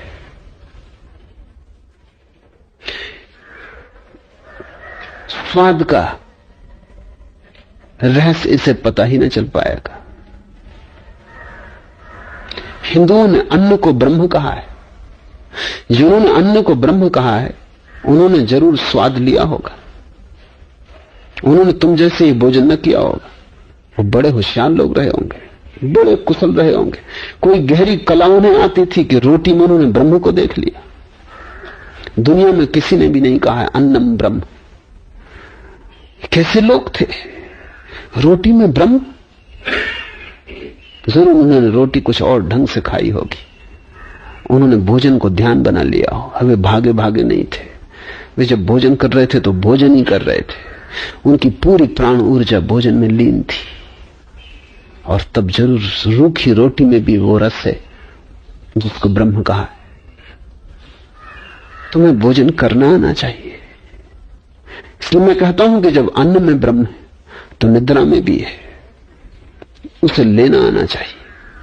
तुम अगर ठीक से सोना जान जाओ जहां सपने खो जाएं, क्योंकि सपने का अर्थ तुम्हें सोना नहीं आता, तुम आधे आधे सो रहे हो।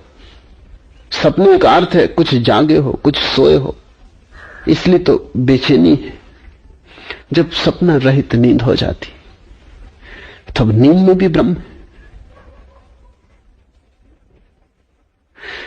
तब तुम पाओगे कि श्वास श्वास में उसी का वास है। तब तुम पाओगे वही श्वास से भीतर आता, वही श्वास से बाहर जाता। तब हर तरफ तुम्हें उसकी ही झलक मिलेगी। घट घट मेरा साइया, सब सांसों की सांस में कोई परमात्मा दूर नहीं है। तुम जरा पास आ जाओ अपने, तुम बहुत दूर भागे हुए फिर रहे हो।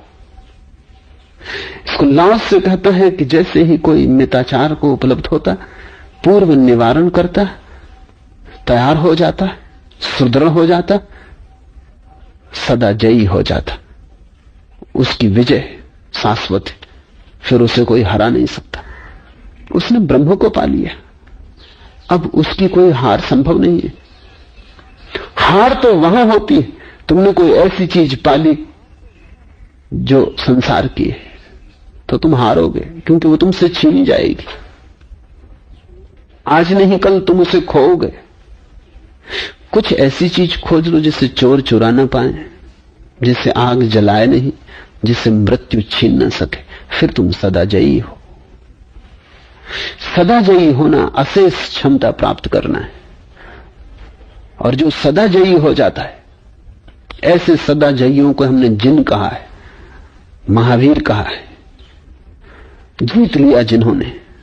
क्या जीत लिया उन्होंने? स्वयं को जीत लिया। दो तरह की जय है, एक तो दूसरों को जीतना, उसे मैं राजनीति कहता हूं, लाओस से भी राजनीति कहता है, और एक स्वयं को जीतना, उसे धर्म कहते हैं। जब तक तुम दूसरों को जीतने में लगे हो तब तक तुम विक्षिप्त ही रहोगे। जिस दिन तुम अपने को जीतने में लगोगे उसी दिन तुम यात्रा पर, ठीक यात्रा शुरू हुई, यात्रा पथ पर आए। जो व्यक्ति अपने को जीत लेता है वो अशेष क्षमता को प्राप्त होता है, ही समझ लेने जैसा है। उसकी क्षमता कभी भी चुकती नहीं, उसके जीवन की क्षमता अशेष है। कितना भी जिए क्षमता कायम रहती। जैसा उपनिषद कहते हैं, निकाल लो पूर्ण को पूर्ण से तो भी पीछे पूर्ण शेष रह जाता। ऐसी उसकी क्षमता होती, वो कितना ही जिए चुकता नहीं। जितना जीता है उतना ही पाता है कि जीने के लिए और तत्पर हो गया।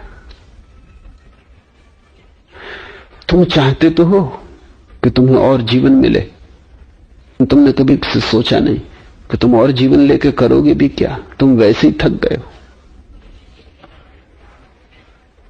कभी विचार करके सोचना कि और जीवन लेके करोगे क्या। एक ही जीवन काफी थका देता है, क्षमता कुछ बचती ही नहीं।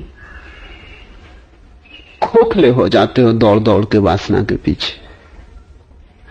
जैसे ही व्यक्ति दौड़ बंद कर देता है, अपने में ठहरता है, ऊर्जा नष्ट नहीं होती, सब छिद्र बंद हो जाते हैं, सब द्वार बंद हो जाते हैं। ऊर्जा की एक विराट लपट उसके भीतर उठती, उसके पास अनंत ऊर्जा होती। महावीर ने कहा है वो अनंत वीर्य हो जाता है। उसकी क्षमता अशेष है, वो जीता जाता है, बांटता जाता है, देता जाता है, कभी चुकता नहीं। वो जितना देता है उतना ही और पाता है। वो जितना उलीझता है उतना ही पाता है कि और भर गया है। और जब तक तुम ऐसी अशेष क्षमता के धनी ना हो जाओ तब तक तुम दीन ही रहोगे। जब तुम ऐसी अशेष क्षमता के धनी हो जाओगे तभी तुम सम्राट हुए। इसलिए हमने फकीरों को सम्राट कहा है। हमने ऐसे सम्राट जाने जो फकीर थे, भिखारी थे, बुद्ध, महावीर। और हमारे सम्राट निश्चित ही फकीर हैं, भिखमंगे। सम्राट मांगते चले जाते हैं, मांग का कोई अंत नहीं। फकीर देते चले जाते हैं, देने का कोई अंत नहीं। सम्राट की आत्मा भिखारी की आत्मा है, फकीर की आत्मा सम्राट की आत्मा है। क्योंकि जब तुम मांगते हो तब तुम भिखमंगे हो, जब तुम देते हो तभी पहली बार तुम्हारे सुर परमात्मा से बंधे, तुम्हारा झरना उसके अनंत झरने से जुड़ गया। अब कोई चुका ना सकेगा। लाओस से कहता है जिसमें अशेष क्षमता है वही किसी देश का शासन करने के योग्य। तो जो लोग शासन करते हैं देशों में, उनमें से तो कोई भी योग्य नहीं हो सकता। लाओस से कहता है कि सिर्फ संत ही शासन करने के योग्य है। वही व्यक्ति शासन करने के योग्य है जो शासन करना ही नहीं चाहता, जिसकी शासन करने की कोई आकांक्षा नहीं है, वही योग्य है। जो शासन करना चाहता है उसकी करने की चाह में ही अच्छी है। मनस्विद भी राजी है लाओस से। वो कहते हैं जो व्यक्ति शासन करना चाहता है वो हीनता की ग्रंथि से पीड़ित है, उसके भीतर हीन भाव है। पद पे खड़े होकर वो दुनिया को बताना चाहता है कि मैं हीन नहीं हूं, देखो कैसे सिंहासन पर खड़ा हूं। इसलिए लंगड़े, लूले, अंधे, काने सब दिल्ली की तरफ जाते हैं, जाएंगे ही, क्योंकि उनके पास और कोई उपाय नहीं घोषणा करने का। तुम राजनीतिक को कभी साबित ना पाओगे। कहीं ना कहीं कानापन, कहीं ना कहीं तिरछापन, कहीं ना कहीं कोई कमी, कोई भीतरी अभाव होगा, कोई हीनता की ग्रंथि होगी। उस हीनता की ग्रंथि को दिखाने के लिए कि वो नहीं है, वो बड़े आयोजन रचता है। लेकिन कितना ही आयोजन करो, हीनता की ग्रंथि मिटती नहीं। हीनता की ग्रंथि का मिटने का ये उपाय नहीं है। हीनता की ग्रंथि तो तभी मिटती जब तुम अशेष क्षमता के धनी हो जाते। जिसमें अशेष क्षमता है वही किसी देश का शासन करने के योग्य है। और ऐसा जब कोई शासक उपलब्ध हो जाए किसी देश को, तो उस देश की जो मातृत्व की क्षमता है, उस देश की जो प्रेम की क्षमता है, प्रेम जो कि जीवन का गहरे से गहरा सिद्धांत है, आधार है, उसमें फूल आने शुरू होते हैं। वो विकसित होता है, वो सुरक्षित होता है। और शासक देश की माता सिद्धांत दीर्घ जीवी हो सकती है। तभी वस्तुतः एक परिवार बनता है समाज का, प्रेम के आधार पर। अन्यथा समाज एक भीड़ है, और उस भीड़ को किसी तरह व्यवस्थित रखने की ही कोशिश में शासन व्यस्त रहता है। किसी तरह व्यवस्थित करने की कोशिश में कि भीड़ कोई उपद्रव ना करे। बस भीड़ तरह शांत रखा जा सके, इतनी ही शासन की कुल चेष्टा बनी रहती। लेकिन जब कभी कोई संत शासक हो जाए, कभी कभी वैसा हुआ है, और अगर बड़े पैमाने पर नहीं हुआ तो छोटे पैमाने पर तो बहुत बार हुआ है। बुद्ध या महावीर या लाओस से एक दूसरा ही छोटा समाज समाज के भीतर निर्मित कर लेते। बुद्ध के 10,000 भिक्षु, बुद्ध ने एक छोटा सा समाज निर्मित कर लिया इनका। इस समय की हवा और है। अजात शत्रु बड़ा शासक था बुद्ध के समय में। उसके आमात्यों ने कहा कि बुद्ध का आगमन हुआ है, आप भी चलें।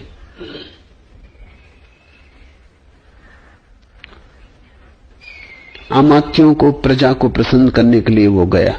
जाने की कोई इच्छा न थी, लेकिन लोग समझेंगे अच्छा राजा है, साधु का सम्मान किया तो वो गया।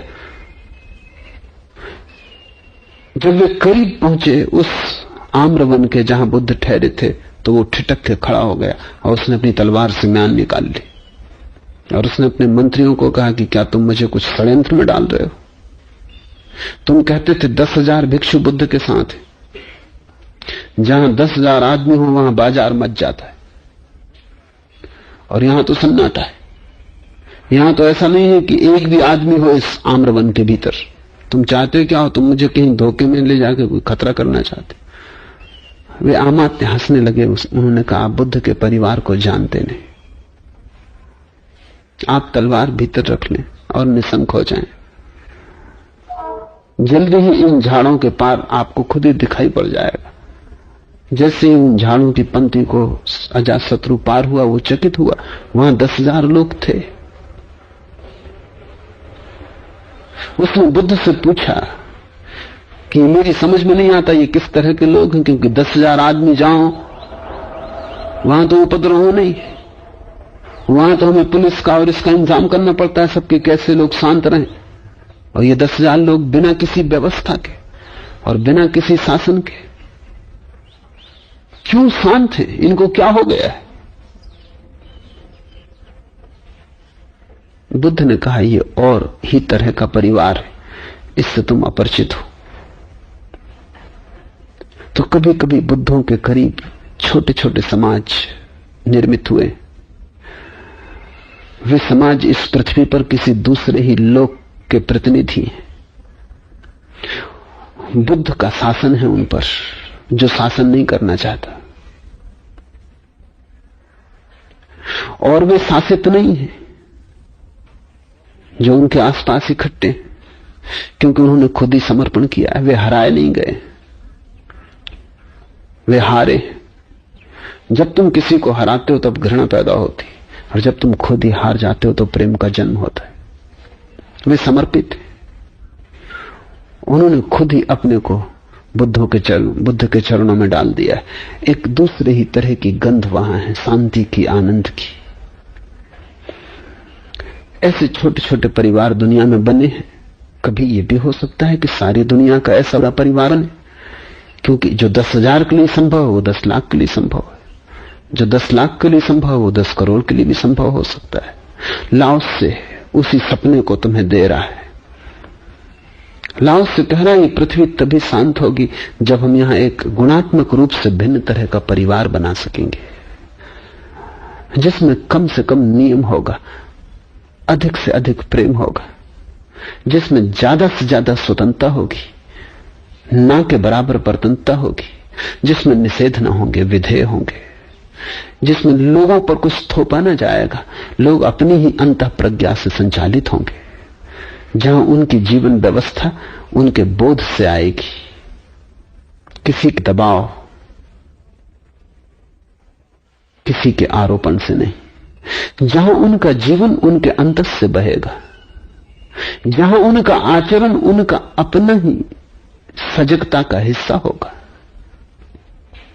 यही है ठोस आधार प्राप्त करना, यही है गहरा बल पाना, और यही अमरता और चिरदृष्टि का मार्ग है। This is to be firmly rooted, to have deep strength, the road to immortality and enduring vision.